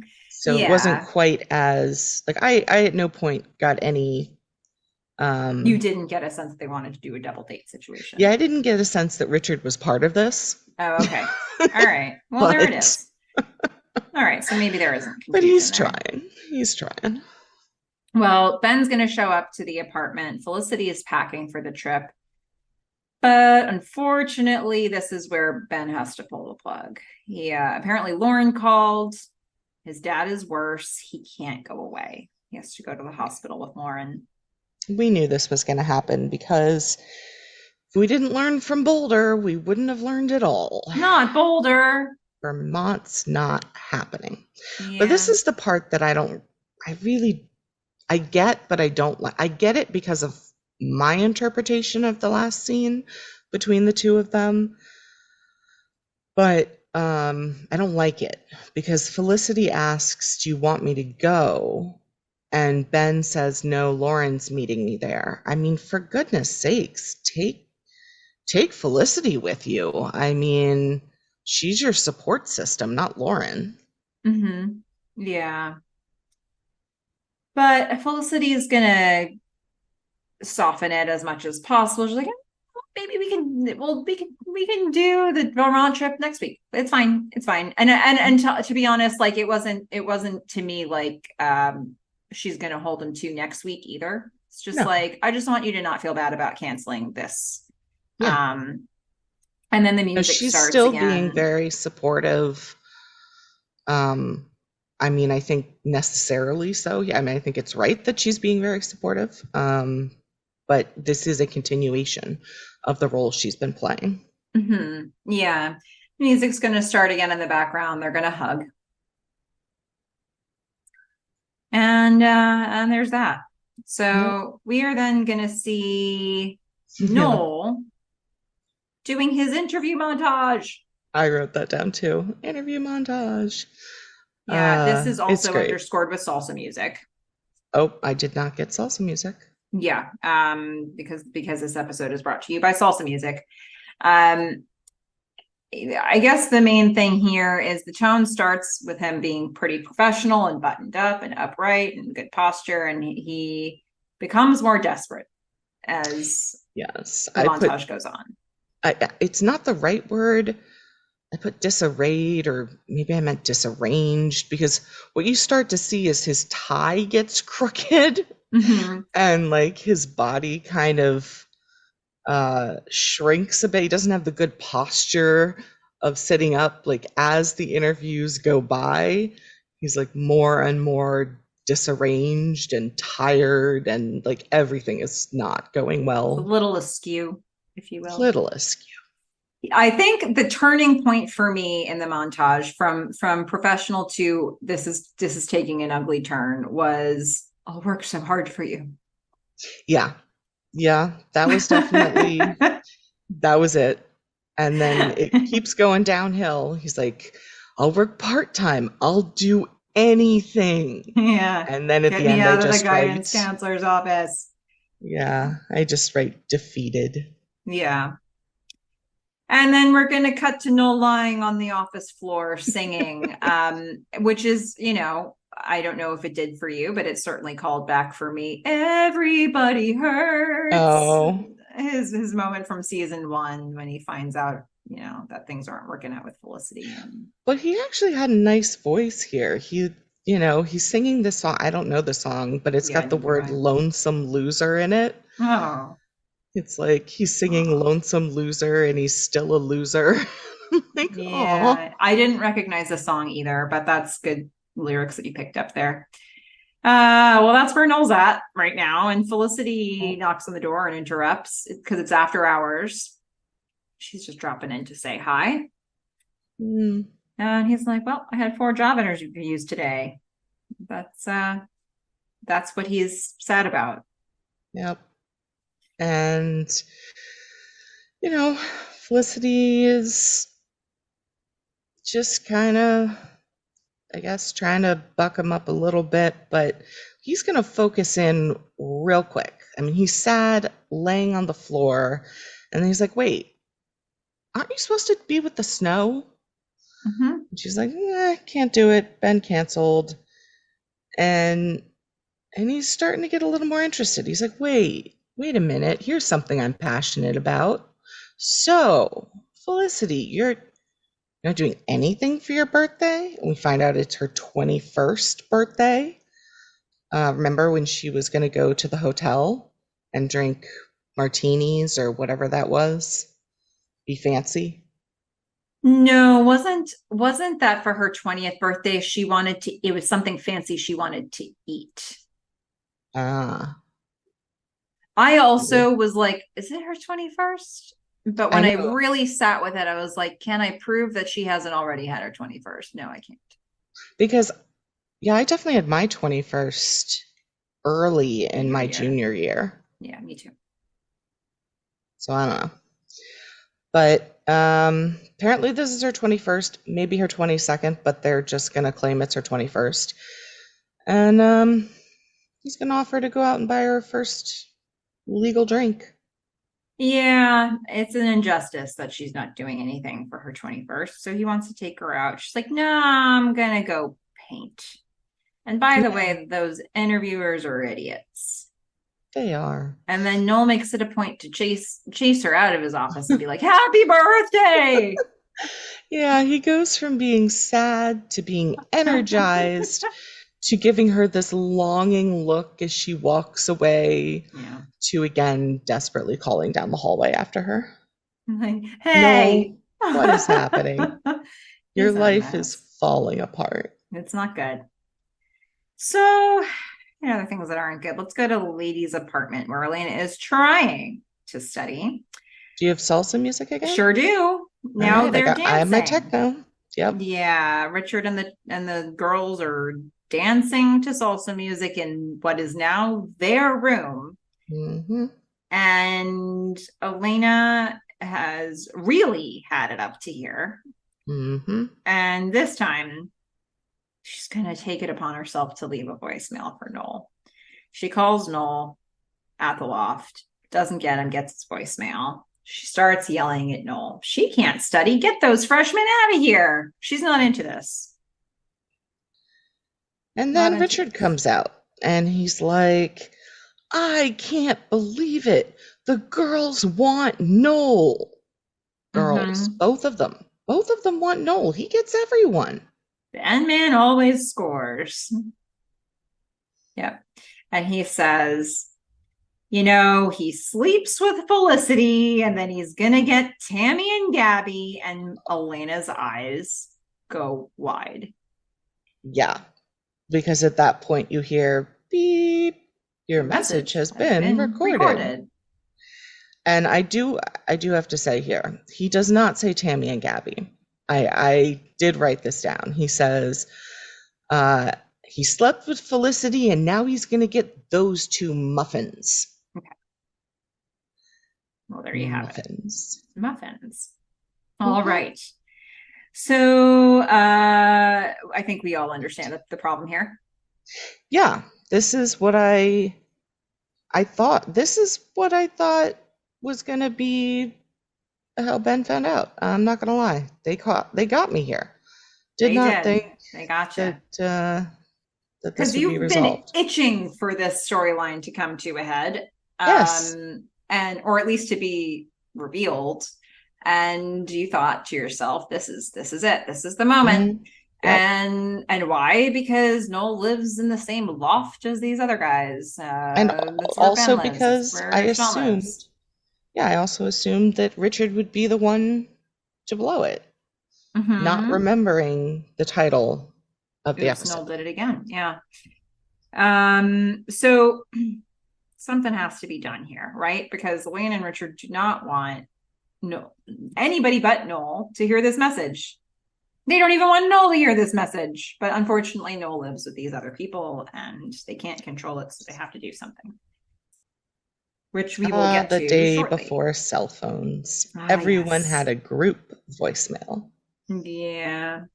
So, okay, we're going to go back to Lauren and Ben. Lauren is running late because she got flowers for Ben's dad. She is a really nice bouquet of flowers. It's huge. Mm-hmm.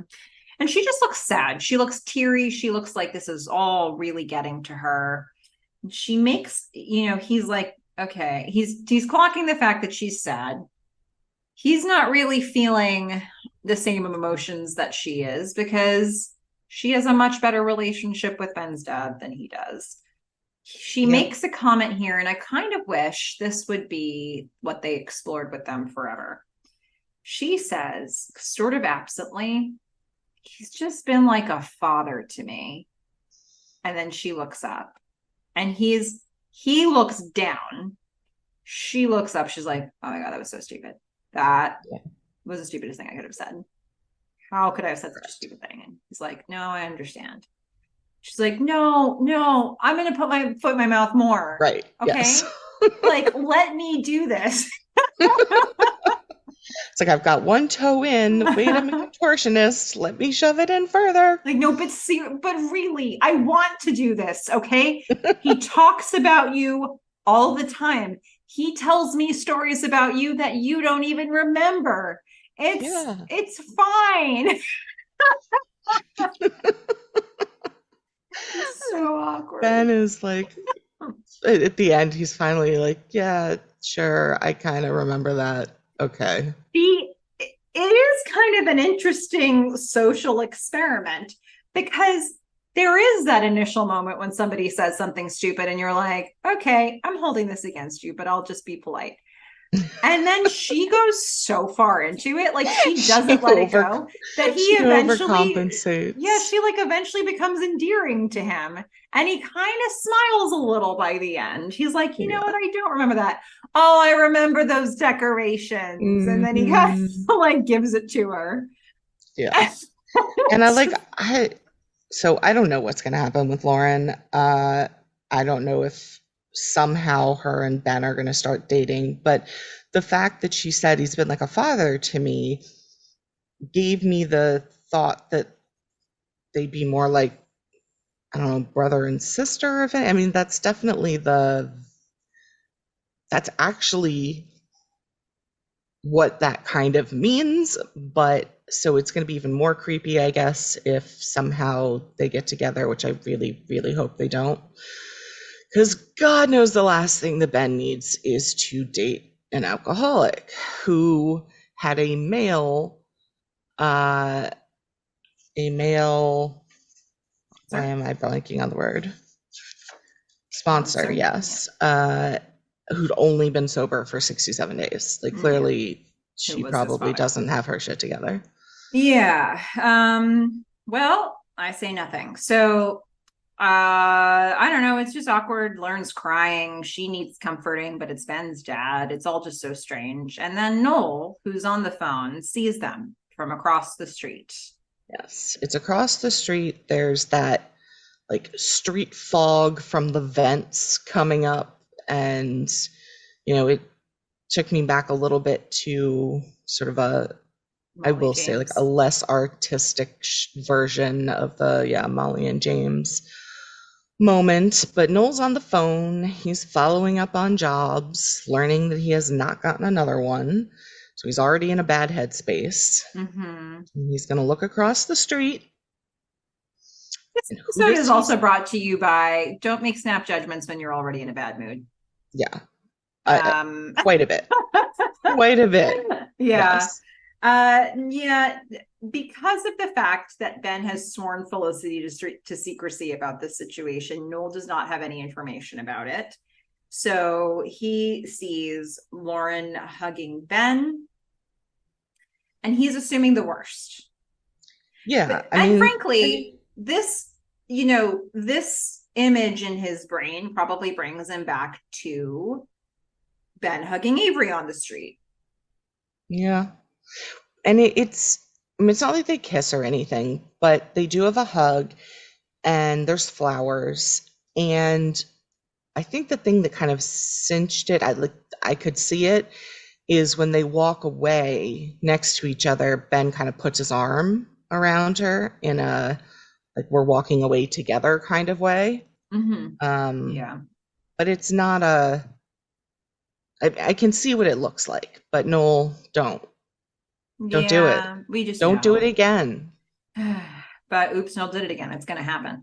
So let's go to the hospital because they were walking to the hospital. So Ben and Lauren are going to visit his dad, who, what is the word for what his dad is doing? I wrote shaking with pain, and that is not correct. Palsy.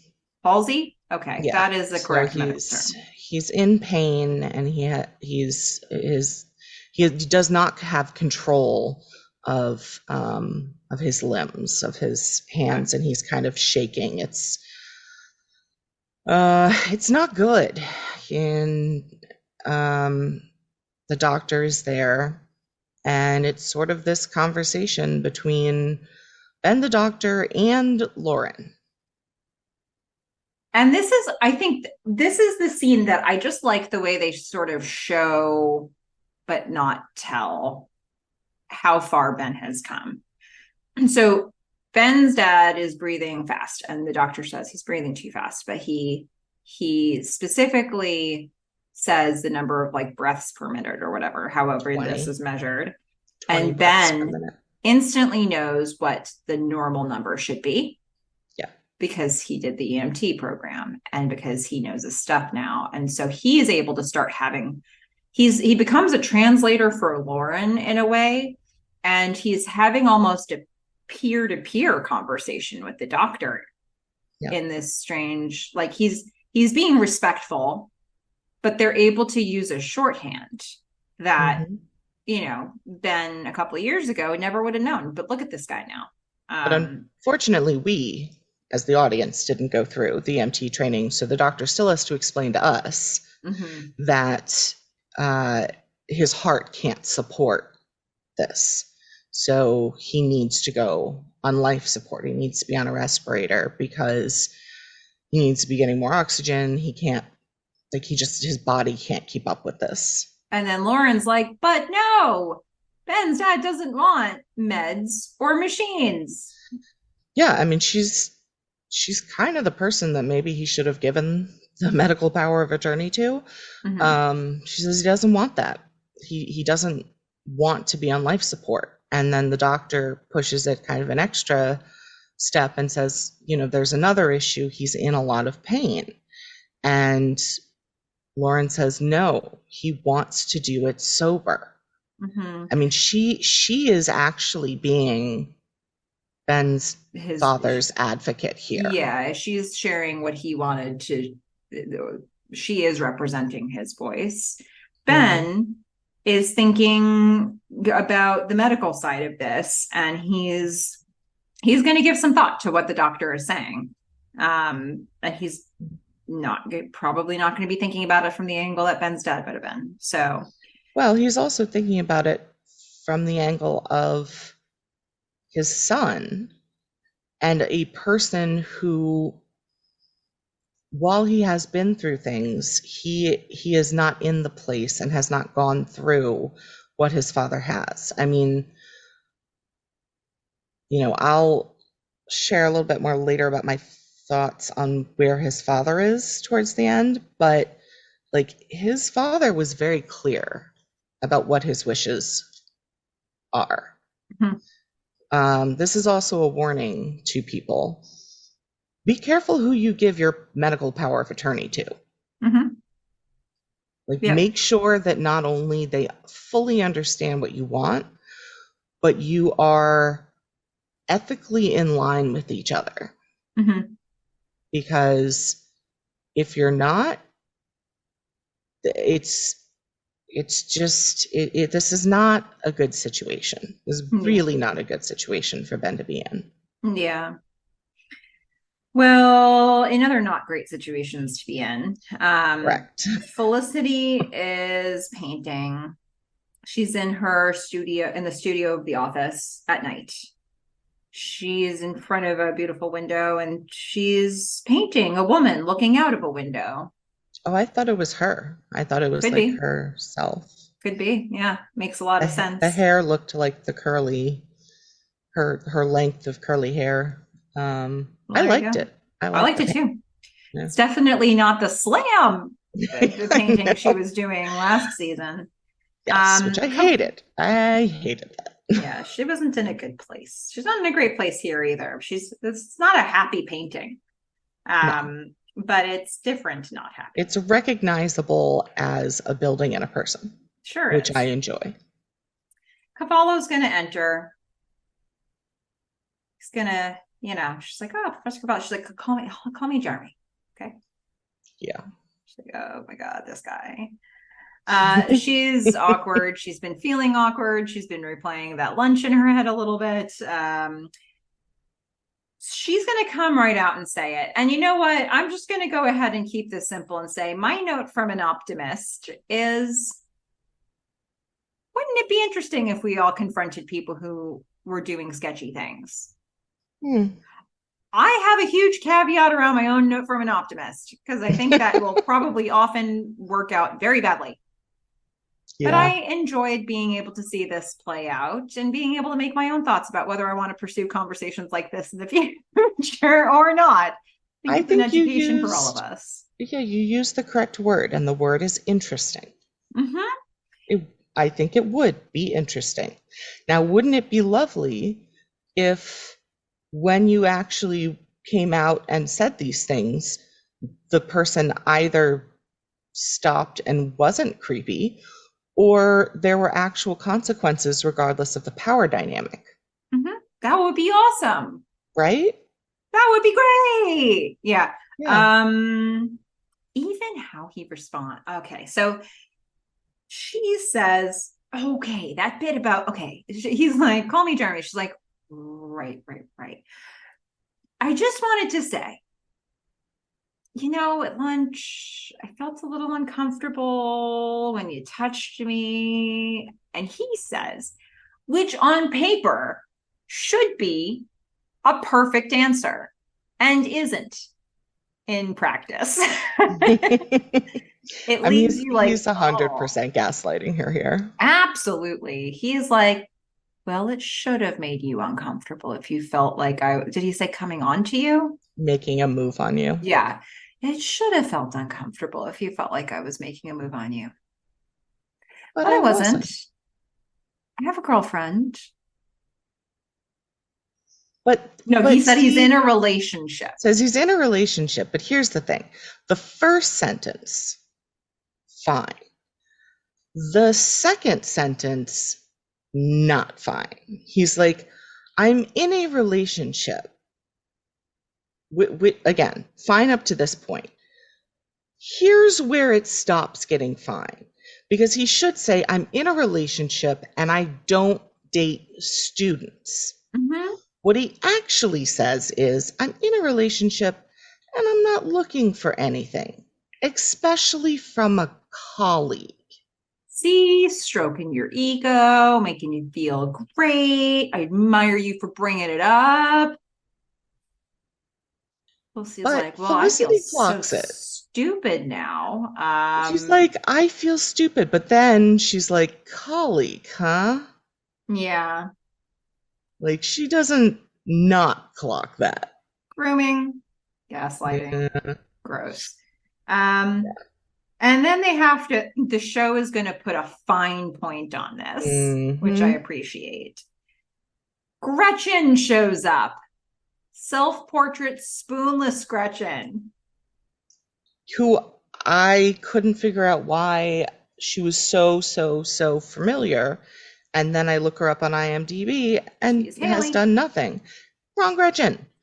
Different Gretchen comes in looking gorgeous, just fresh, dewy freshman or sophomore or senior, whatever student. She's a student. She Yep. comes in. She's going to help him with his show. Yeah. And they're going to go out together. She's going to walk just slightly in front of him as he puts his hand on her lower back to escort her out of the room. And Felicity clocks it. Yeah, the look on her face. I put suspicious, but it's Unsettling. uh, I feel like she's looking at this like, ah, aha, ah. Yeah. In that order, those Yeah. sounds. it's it's you know, and the thing is, it's not necessarily because she's like this is obviously something that's now in progress. Felicity saying, like, drawing a line with this guy doesn't mean he's not going to do it to other people. It also doesn't mean that if she hadn't done it, he wouldn't have done it to everybody at once. Mhm. Like, he can put as many hands on as many backs as he wants to because he's in this Mhm. position of power. But she was she's getting a whole lot of evidence that there's just something a little off about this guy, and maybe a lot off. And she Mhm. might have, just like the fact that she did say something about it might mean she dodges a bullet, but that bullet will definitely hit somebody, and it's currently hitting Gretchen. Yeah. uh, I Mm. just feel so gross watching this. Like, I don't know. I don't want to ask listeners to comment and bring up things from their lives, but I imagine that listeners everywhere, like, they see Cavallo and some number of people flash back in their brains, you know, Which like, is like exponentially more unsettling for me considering I found him so attractive at first. I know it's why I tried to mute that a little bit for you. And then in the early stages, and this is also why, you know what, honestly, they're not going to pursue this line of thought very much after this episode. We're not going to see, like, Gretchen and Cavallo have a relationship. We're not going to see a lot of this. Is he never going to be sketchy again? I'm not going to say that. I don't know for sure, but this is the episode where they wanted to show this to us. And this Mm. is why I wonder, when at Felicity Restoration Project mentioned that season 4, they were thinking about doing like a rape storyline or a sexual assault storyline with Felicity herself. I wondered if that's what they were trying to do with him and they reversed course. Because I can't really think of anybody else that we're gonna have more characters introduced to us this season. I can't think of anybody else who obviously was headed down a weird path um I don't know. from the beginning, I mean, I you know. can't tell from what they've given us, but it would be a lot to have it be a professor. Yeah, Um, it would. It I would. just, Maybe they I don't just know. totally scrapped it, and they did it early and they went in different directions. So I don't really know. I don't have the information, but he was the one. When I heard it, I was like, oh, maybe that was the remnants of that. But yeah, I mean, but the thing is, like, there are, like, even with what they gave us here, there are still shades of a storyline we've already seen. But I do think they did this in just a different enough way. Um, Yeah, the fact that she said something. yeah. Maybe that's the only difference. Yeah. Maybe this would have been exactly the McGrath storyline, because even though they tried to show it to us in a way where Elena was interested in McGrath, Elena thought that she was initiating things with McGrath. We later find that McGrath might have been manipulating those situations to make her want to initiate them. But I'm not sure that that's so different from what we were Yeah. what we were on the road to get with Cavallo. I mean, I think the Jeremy. big difference is that Felicity isn't interested. Yeah. And so, therefore, what we get to see here is someone standing up for themselves and saying, I see you. Don't do that. Yeah. Don't be creepy. Yeah. And you would like to think that Cavallo now knows that Felicity has his number and has seen some of this stuff and would be more careful, and he probably won't. I mean, if he thinks he can't be touched, Yeah. Oh my. maybe he's really good friends with Dean Allison too. Oh, for the love of God, Dean Allison. You know how much we love Dean Allison. Yeah. Yeah. So we're gonna go to the loft. We need to wash this taste out of our mouths with something funnier. So We're going to go to the loft. Elena and Richard are trying to execute the biggest heist ever. They're going to try to delete the message off of the machine in the loft. So Sean is going to open the door wearing a card vest. Yes, if anyone wanted to know what a card vest looked like, it is a bunch of playing cards stapled together with the were they queens? With their face cards facing out. It looks like No easily the arms. most impractical, impossible thing to wear of all Yeah. time. It Yeah. seems very uncomfortable. Yeah. There's a wardrobe malfunction waiting to happen. But Richard, they have to figure out how to occupy the people who live in the loft so that they can delete the voicemails. So Richard is going to be the distraction. He's like, "Hey, Sean, want to hear a secret? I've got a great secret. Megan, you should hear He it too. does. It's the best secret ever. Oh, it's juicy." He's really stringing them along. Megan jumps in with, "You're coming out?" Yeah. He's like, no, still not gay. Yeah. But he's Yeah. got them. He's got them facing him Yep. while Elena's sneaking over to the voicemail machine.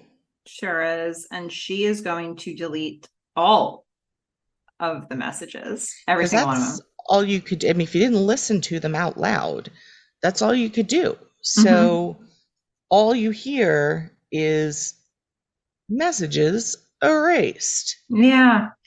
And Sean and Meg are like, "Wait, what? Yeah. What is happening?" And Elena and And Richard are like, gotta go. Bye. See and ya. the trick here is that they overlap their goodbyes. One of them says bye, Sean. One of them says bye, Megan. And so you get bye, Megan. And Sean, not as disturbed about the deletion of the messages as excited about the new name for the company that he just came up with, is like, Schmegan. Yep. The wonderful ship name that we never wanted. Mm-hmm. I guess Megan it's agrees it just, kind of works, but I have to say, it works when you say it. I like it yeah, when I you did say try it. to spell it. Right. And When I wrote in my notes how you write this, there isn't, because Sean is SE. How do they think this is written? yeah, Megan. Yeah. um just something to think about, I think they folks. probably just put an H there. But Yeah. here's my big takeaway. Megan's hat was fantastic, but I have to admit, I am not loving the suit. I don't know if I'm going to enjoy her new look. I think it's very dowdy. Like I just I don't know if it's going to continue to evolve from here, but I don't like it. I feel like it kind of softens a little. Yeah, I think because it's extreme right now. it's very But like, what am I saying? What do I know? When have I ever known? hey, you are allowed to have your fashion opinions.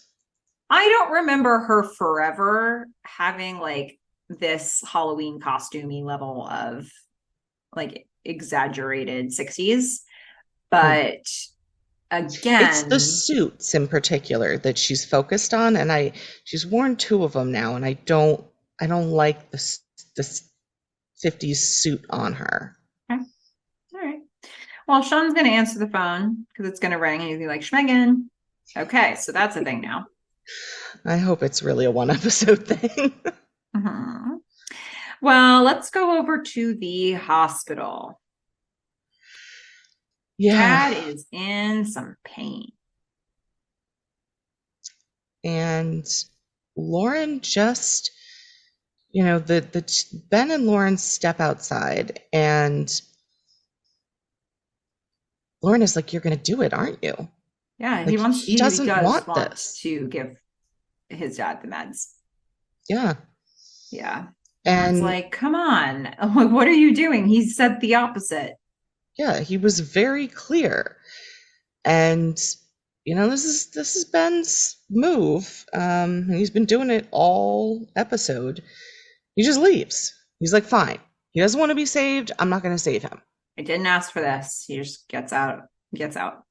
But I mean, think about where he is at this point in time. Before they leave the room, he is sitting there watching his father, like his body unable to keep up with his heart as has belabored breathing and is in a ton of pain. Mm-hmm. I mean, think about what his father has asked him to do. Yeah. Like, if you just want medical power of attorney, tell him not to show up. I mean, say goodbye then, because he's just sitting in a hospital room watching him suffer. Yeah. And for someone who has realized that he wants to be a doctor to alleviate suffering and pain and to fix things, and also it's his father, I mean, it's just such a horrible, horrible, horrible thing to do. Yeah. Well, as if Ben needs more crap piled on him, he's going to go back to his own apartment. He's going to go to the loft. He's going to see Noel, who is also having a bad day. And Noel's decided the best way to handle that is to pick a fight with Ben and just do what he thinks equals standing up for Felicity. So Noel asks point blank, who's that woman on the street that I saw with you with? Well, actually, he just says, who was that woman? Ben's like, I honestly had no idea what you're talking about. And he's like, the person on the street that I saw you with. Like, he's just thinking Ben's trying to deny. Ben understands immediately what just happened. He's like, I'm not in the mood. I'm really not in the mood for this conversation. Like, I'm not even in the mood to tell you that I'm actually innocent in this situation. Yeah. like I just don't want to don't have the bandwidth for any conversation, no matter how much I have nothing to be ashamed of. Yeah. Noel is like, yeah, well, Felicity said you were with your dad, but you were with a woman. And they get into it. I mean, they are mad. And Ben is just going to say what he has been thinking. Well, first of all, he does for a second justify himself. He's like, she's a friend of my dad's. And Noel's like, it's Felicity's birthday. Get over yourself, man. This just sets Ben off. Lack of information. It's not a good thing. Yeah. Assumptions, not great. So Ben's like, you don't know what you're talking about. And you know what? We all know what you're doing. You're just hanging around. You're just waiting for Felicity. But you know something? She was never yours. She never will be. Just accept it, man. You're never going to have her. And now Noel's buttons are pushed. Mm-hmm. I already did. No, I don't mean some sort of a freshman year crush. I was like, that's not what I meant either. Whew. Oh my goodness. Ben is just standing there like WTF. No official clarification was said or needed. No. Noel delivers exactly the message he intended to deliver, even if it was a little ambiguous. And Ben is like, I understand. And then what does Ben do? He leaves. Mm-hmm. And weirdly enough, does not go to Felicity. He goes back to the hospital, which I thought was a weird move, but all right. I mean, this guy doesn't need one more thing today. He does not. And it's not one small thing. No. It's like blowing up his entire personal life. He doesn't need this. I mean, I kind of think at this point he goes back to the hospital because he's like, I can't deal with the Felicity thing, but I might be able to fix this. Yeah. So he goes to the hospital. Some level of control he can exert in one of these forms, but maybe not the other. Yeah. And I mean, he's a little desperate here. He's asking the doctor, you know, if I did put my dad on a respirator. And Could by the way, when he goes to the hospital, the doctor is having a conversation with Lauren. Ben Mhm. inserts himself and asks about, basically not doing what his dad wanted. And Lauren pipes in and he's like, but quiet. Like he sends her away. Yeah, he's like, this is not up to you. Yeah. Um, and he asks, if I put my dad on a respirator, is there a chance he could get back on the transplant list? Again, in reality, no. Um, I mean, if they were saying he wouldn't survive even if we accept everything else, they're saying before he wouldn't uh, be able to survive the surgery, the likelihood that putting him on a respirator is going to get him medically stable for enough time to not only be on the transplant list, find a donor, and then have surgery is so minuscule that I actually think it's malpractice that the doctor responds. He first says probably not, and then Ben is like, but there's a chance. And the doctor's like, well, I mean, sort of in a anything's possible kind of way. Yeah. And so Ben, to me, is kind of just saying, then fix it. And he's like, then do it. Yeah. Lauren doesn't love it, but doesn't have a vote. Right. Not her call. So we're going to head over to Felicity's apartment. She is opening Javier's present in the company of Javier, Mm-hmm. Tammy, and Gabby. Yeah. And Elena. And Elena was there. Yeah. Mm-hmm. All right. Well, Yep. Elena shows up. So she's opening up this photo album. She's glad for the gift. Elena has now found the jacket in Tammy and Gabby's closet. Busted. Yep. They are And so annoying. they are. They're like, I mean, don't we just borrowed it. I mean, don't you have sisters? I have 3. She has 4. We all borrow each other's clothes and then lie about it to each other's faces. Yeah, That's what sisters gaslighting. do. Yeah.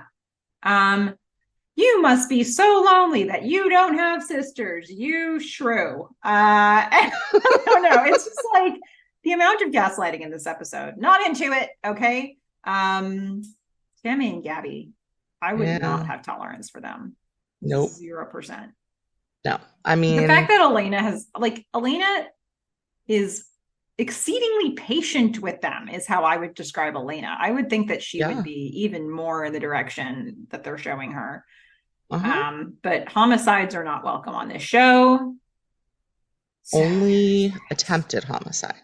yeah, that's true. That's true. Hey, it is okay on this show.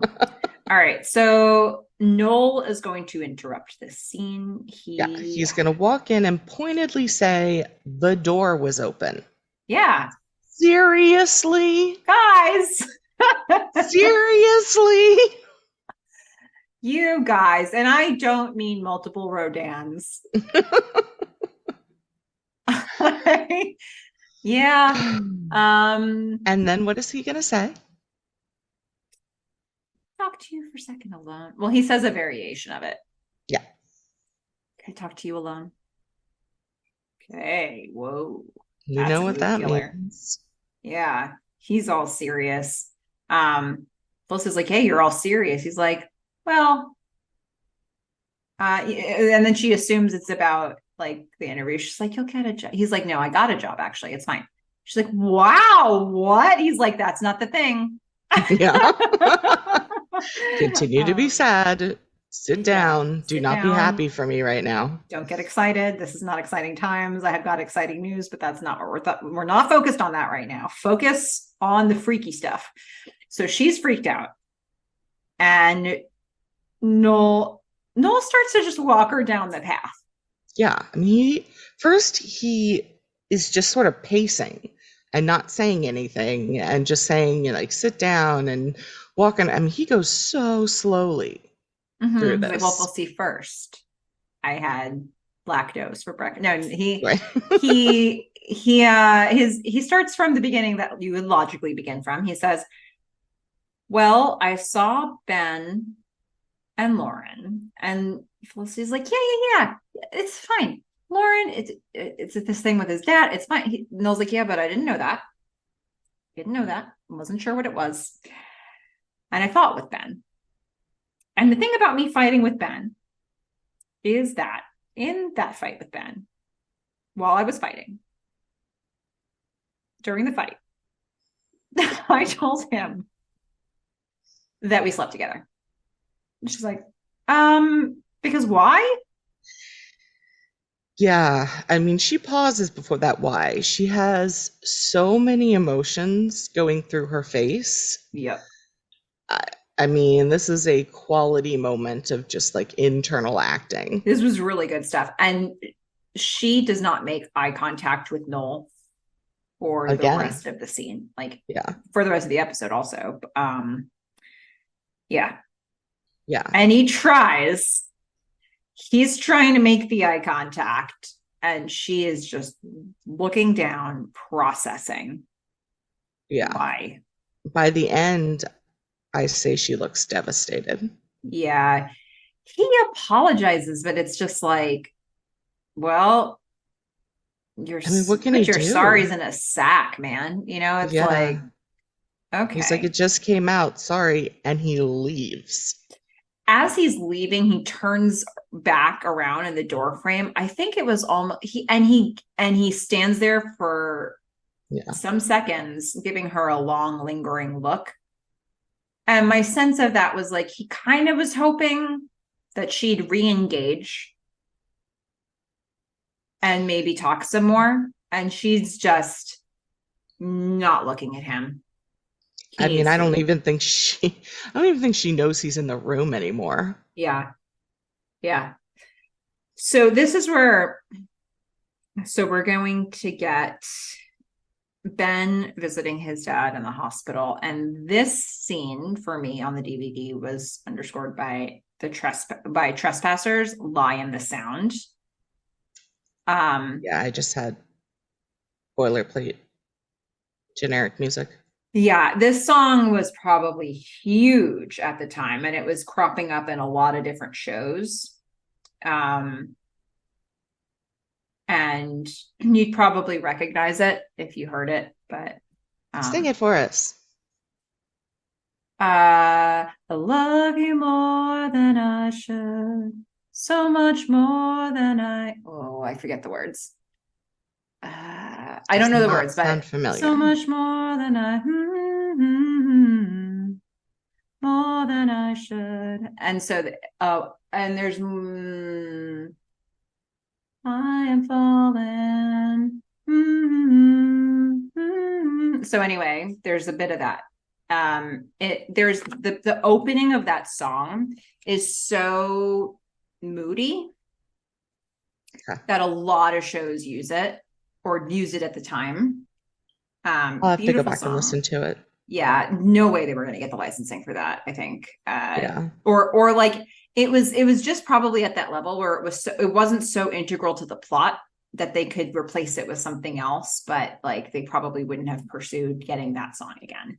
Um, so this whole scene has that underneath it. It's beautiful, it's haunting, it's sad. And Yeah. Ben stops in to see his dad, who's now on a respirator, Looking much more comfortable. but not looking at Ben. No. He can't. This was a tricky part to act for John Ritter because this moment, because, Because he has a respirator down his throat and yet he has to convey so much emotion. and he has to convey so much emotion, and he has to start not looking at Ben, and Ben just violated his wishes, and he's Mhm. not feeling great about that. But then Ben says, I know you didn't want this, but you could get better, and maybe we could have some time together.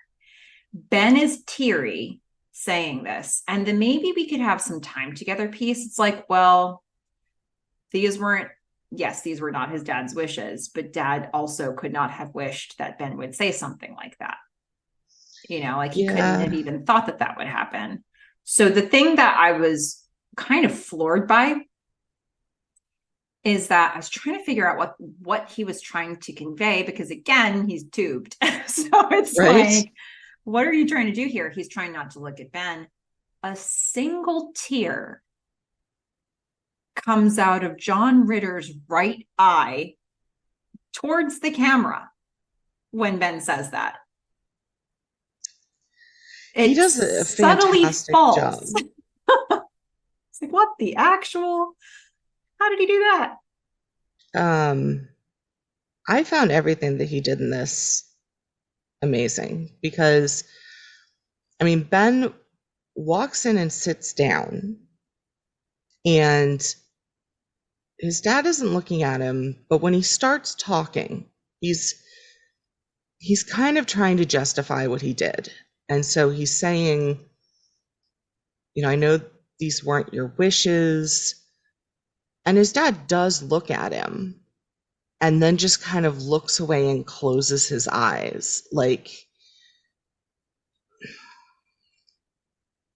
it wasn't what he wanted. And he's miserable now. And Ben saying you could get better. And John Ritter does the exact same thing again. He just looks away and closes his eyes like, Ben, you don't get it. You don't get it. Like, you did the worst thing. And then Ben says, and we could have some time together, which I agree, I think just kind of floors him. Because he never would have like he did not think No. that Ben would be open at all to having any sort of chance of time with his dad. Yeah. Like that's not a thing that was on his bingo card anymore. Um, And this is why, I was saying that there is still feeling there with Ben. He hasn't had fully, enough time to process.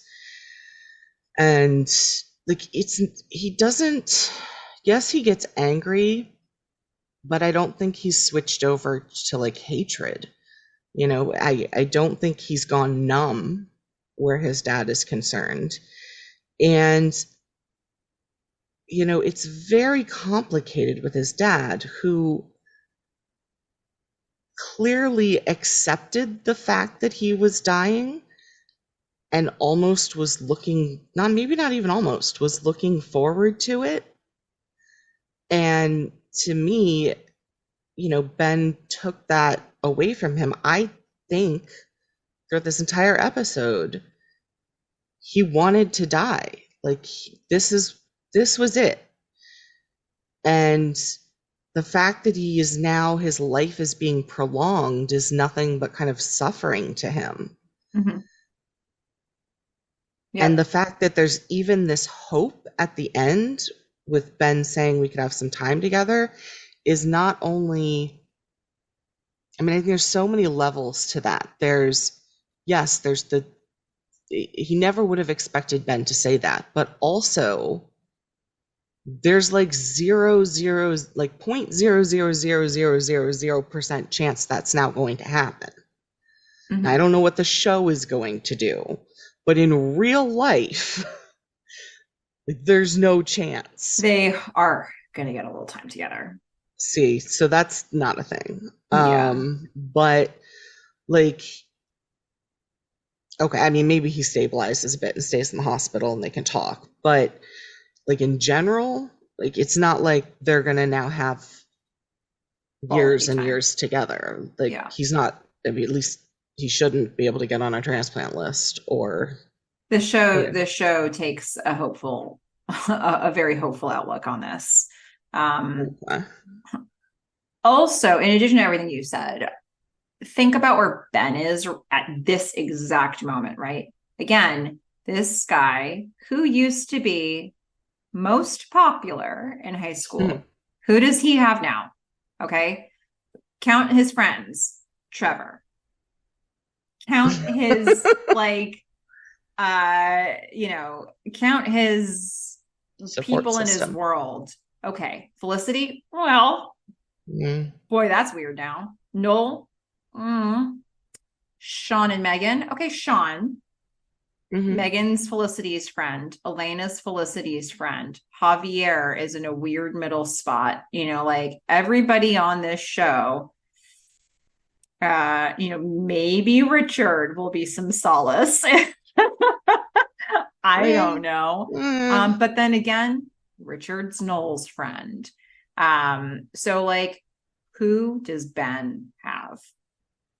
And He's got AA, which is probably why he went there to talk last time. yeah, but then if you look at this situation, is it like, am I just going to watch my dad just go out of my life? Like pretty much everybody else has at this point, and it wasn't that long ago that he was in the hospital because Trevor was in a coma. So it's like, Mhm. um, people in his inner circle probably shouldn't be squandered too easily at this moment because there just aren't a whole lot of them. But also, his dad isn't really in his inner circle. No, he's I not. mean, he has clearly some level of affection for him, or even just hope that there could be affection. But if anything, his dad has consistently been a toxic and negative force in his life. Mm-hmm. So, eh, Yeah, but sometimes when we feel super alone, we go to the negative toxic force in our life. I think yeah. that's something that sometimes happens. So I I don't know. I mean, I think there's a lot of stuff colliding for Ben in this moment. And yeah, this scene at the end, how John Ritter got that single tear out of towards the camera, the one eye that was pointing towards the camera. I was like, what is happening? um with trying to like act like he can't physically move almost any part of his body right now. And this guy gets a single tear to roll out. Like, I don't know. I don't even know. Mm, It's wild. R.I.P. John Ritter. I'm telling you. So that's this episode. yeah. It was a heavy, heavy episode. Sure was. Fish. Yeah. I think it's time for our "You're the Worst" segment. Yep. Do we, by any chance, have somebody who might be the worst? We do. We do. And as much as we love John Ritter, um, Ben's dad, you're the worst. To bring your son in while you are at least thinking that you're on your deathbed and to ask him to be there for you in that passive aggressive, let's chat, poor me, and also why haven't you called me way. Well, that was horrible in and of itself. But then to ask him to take over your medical power of attorney, to deny you any pain medication, to deny you any life support, and to make sure that a DNR, do not resuscitate, is in force. So basically asking him to just let you die. When you know your son is now pre-med, it's not okay. This is not something to put on the shoulders of a child who you have already abused and broken and tried to make out with his girlfriend. You you didn't have any conversations with him about how does he feel about just letting someone die, like whether it's you or anyone else. He is going to have to live with whatever choices he makes for the rest of his life. And you are going to put all of this on him. And you're going to do it while Lauren is there, who clearly knows your wishes. She could have done this for you. You can turn this over to her. But you're going to put it on Ben and then just leave her there to be your advocate, to be in his ear, to try to convince him to talk to you. I mean, if you have one last wish, one last thing to say to your son, how about I'm sorry, I love you, any of these types of things other than, hey, can you do me a favor and make sure I die in pain while you watch me? Ben's dad, you're the worst. So you're saying you didn't like what Ben's dad did? I did not. I did not enjoy it at all. Just wanted to be sure. Yeah. Ben's dad, you're the worst. Yeah. Well, guys, we've got nothing to lighten that mood. There's a thunderstorm happening on Fish's End, and it is happening in the episode, and that's how it is. But you know what we love? Our listeners. We sure do. It's time to get to our favorite segment. After you listen to this tape, you have to erase it. Yay! So for this first one, I mean, I just have to ask, have we had any takers on Caribbean Rhomboid? no. Oh, man. Guys, there's 2 open spots in Caribbean Rhomboid. Out of everyone who's heard the podcast, nobody? Nobody? What's the holdup, people? We're not going to do anything. All you have to say is that you are not going to play kazoo with us. That's it. Fish, you know what might have happened? What? We did sort of like, we started with a wide field, but then it did maybe seem like we were then really focusing in on non-kazoo playing players from Lusaka, maybe right. Zambia as a whole. So I just wanted to make sure it's clear, like we're opening it back up. It's always been open. Yes, we would like, yes, to clarify, this is a global call for all kazoo playing people who are not going to play kazoo with us. Yeah, I mean, okay, we got a little fixated on Zambia because I was trying to do a good PR move because Fish had said something about Lusaka that was a little sketchy, and I was like, no, like it's invite really you in, boring. We're welcoming you in. It's super boring. To Caribbean Why Rhomboid. Wouldn't you want? Look, if you are from Lusaka, why wouldn't you want to join this group? Because it's just like Lusaka. Nothing is going to happen. Okay, but having said all of that,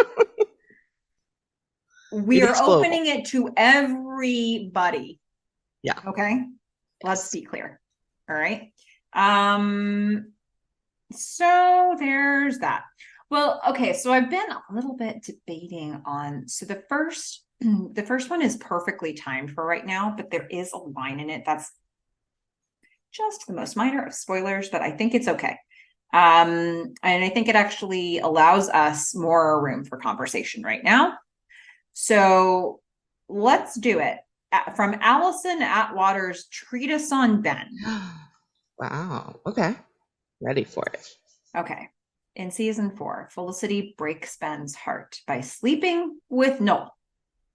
Up to this point, Ben has been exceedingly patient with Felicity's relationship with Noel. Exceedingly.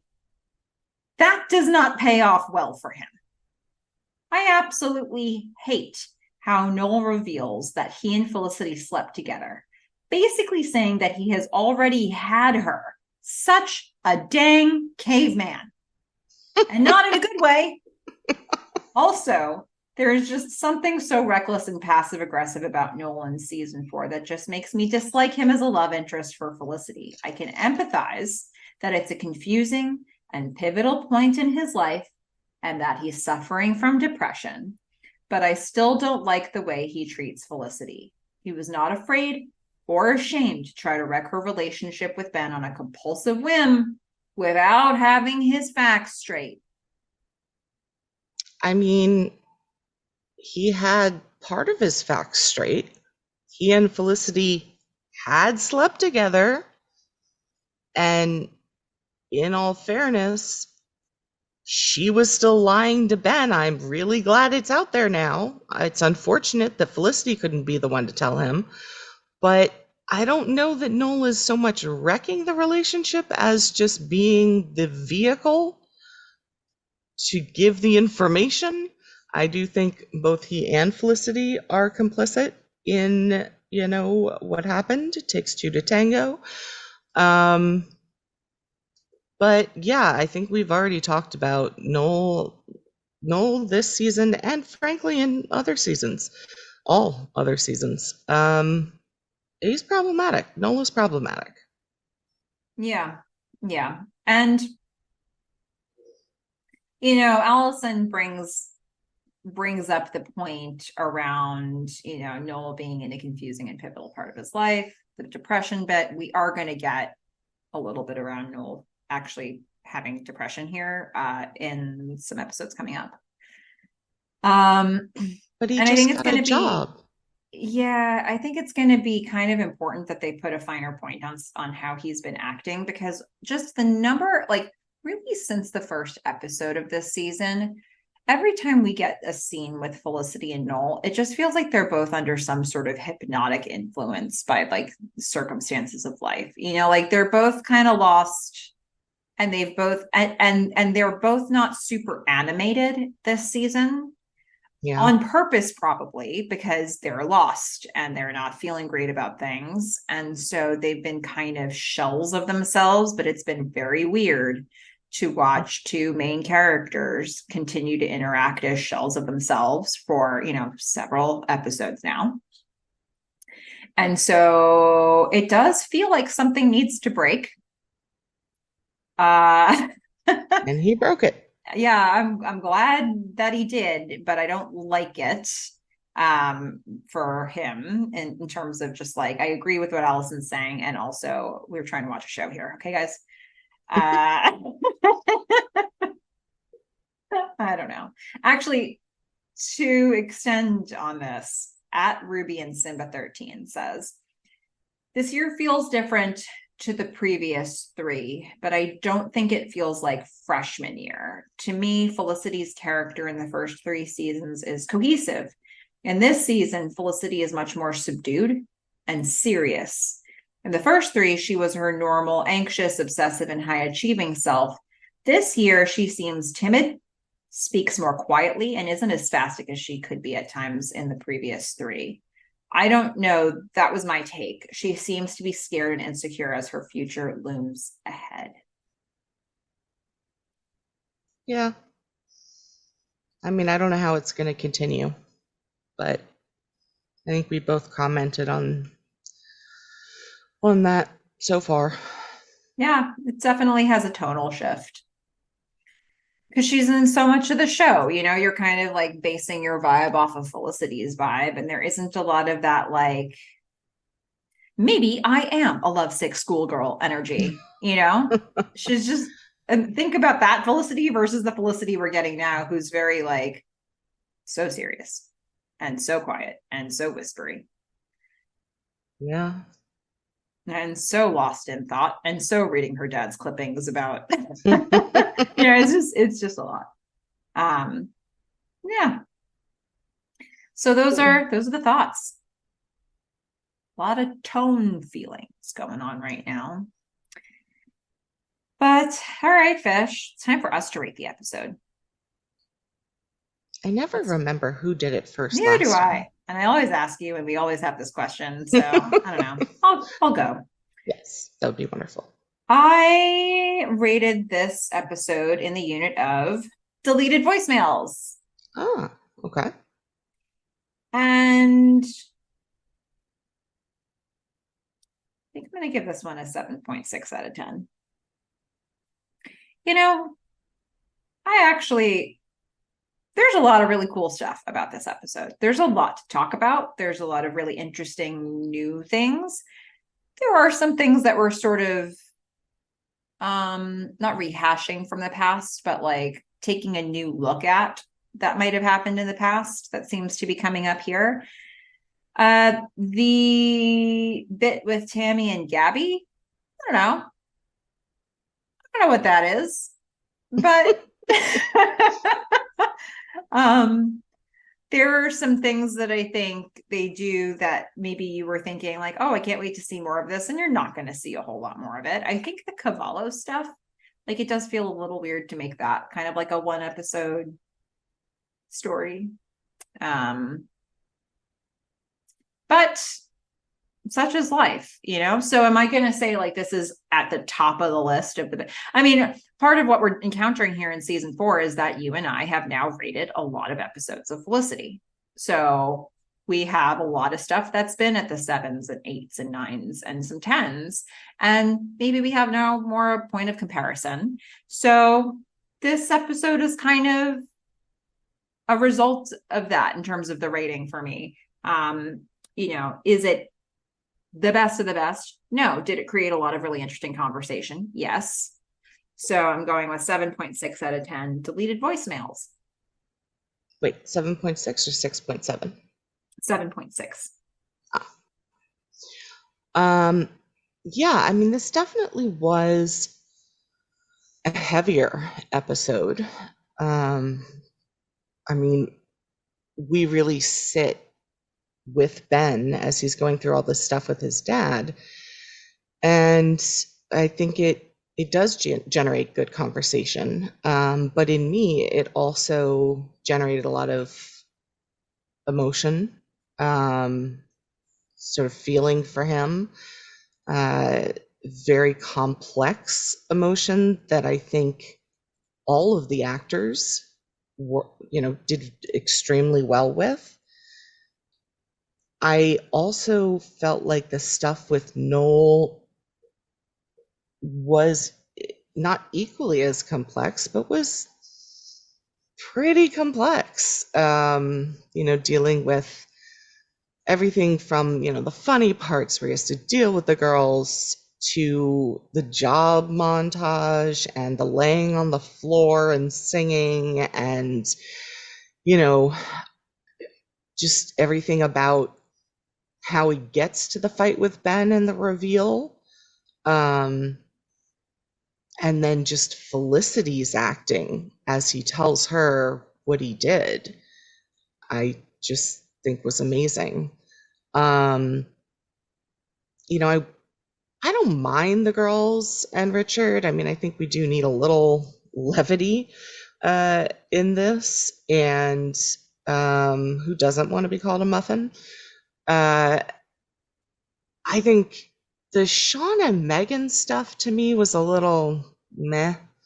I don't need to know, what their business is called, and they weren't really focused on, and I didn't like her outfit. But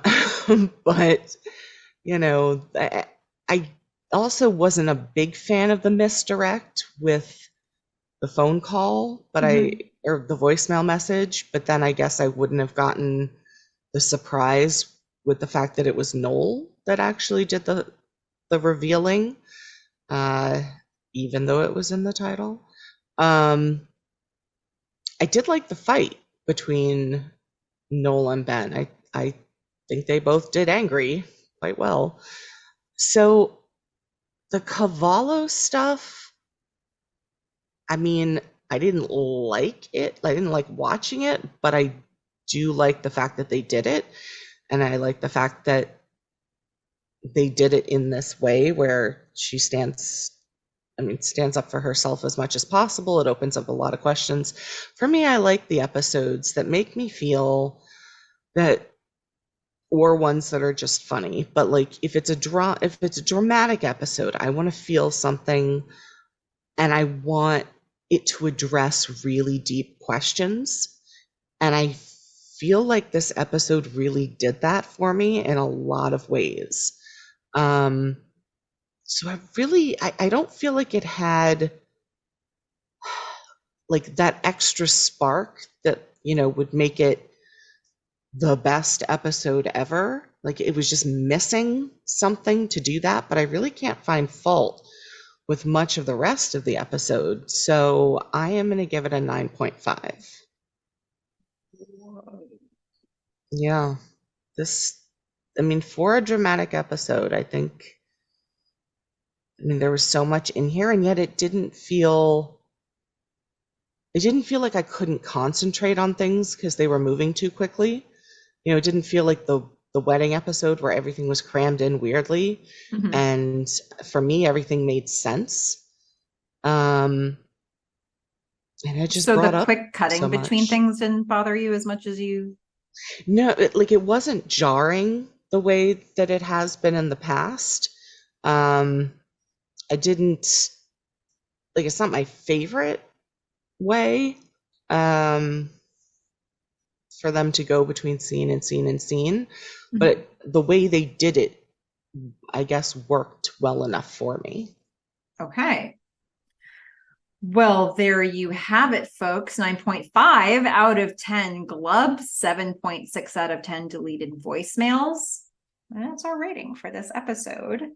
Oops, Noel did it again.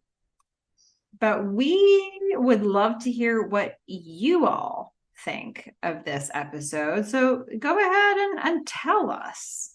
Just tell us already. Sign up for Caribbean Rhomboid. Do what you need to do, folks. You can write to us at themelissafish@gmail.com. It's Melissa with 1 L, 2 S's, themelissafish@gmail.com. You can also get amongst it, be part of the conversation about the show on our Instagram @Felicity Podcast. Lots of cool people who are fans of the show talking over there. And if you want to know when we drop new episodes of the podcast, you can sign up for our newsletter. You just go to wherever you're listening to this podcast, check your show notes. That's where you can find a link to the newsletter to sign up.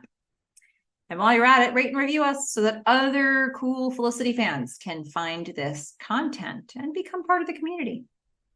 So, Fish, I really feel like Mother Nature missed a big opportunity in terms of timing here, because the next episode is called The Storm.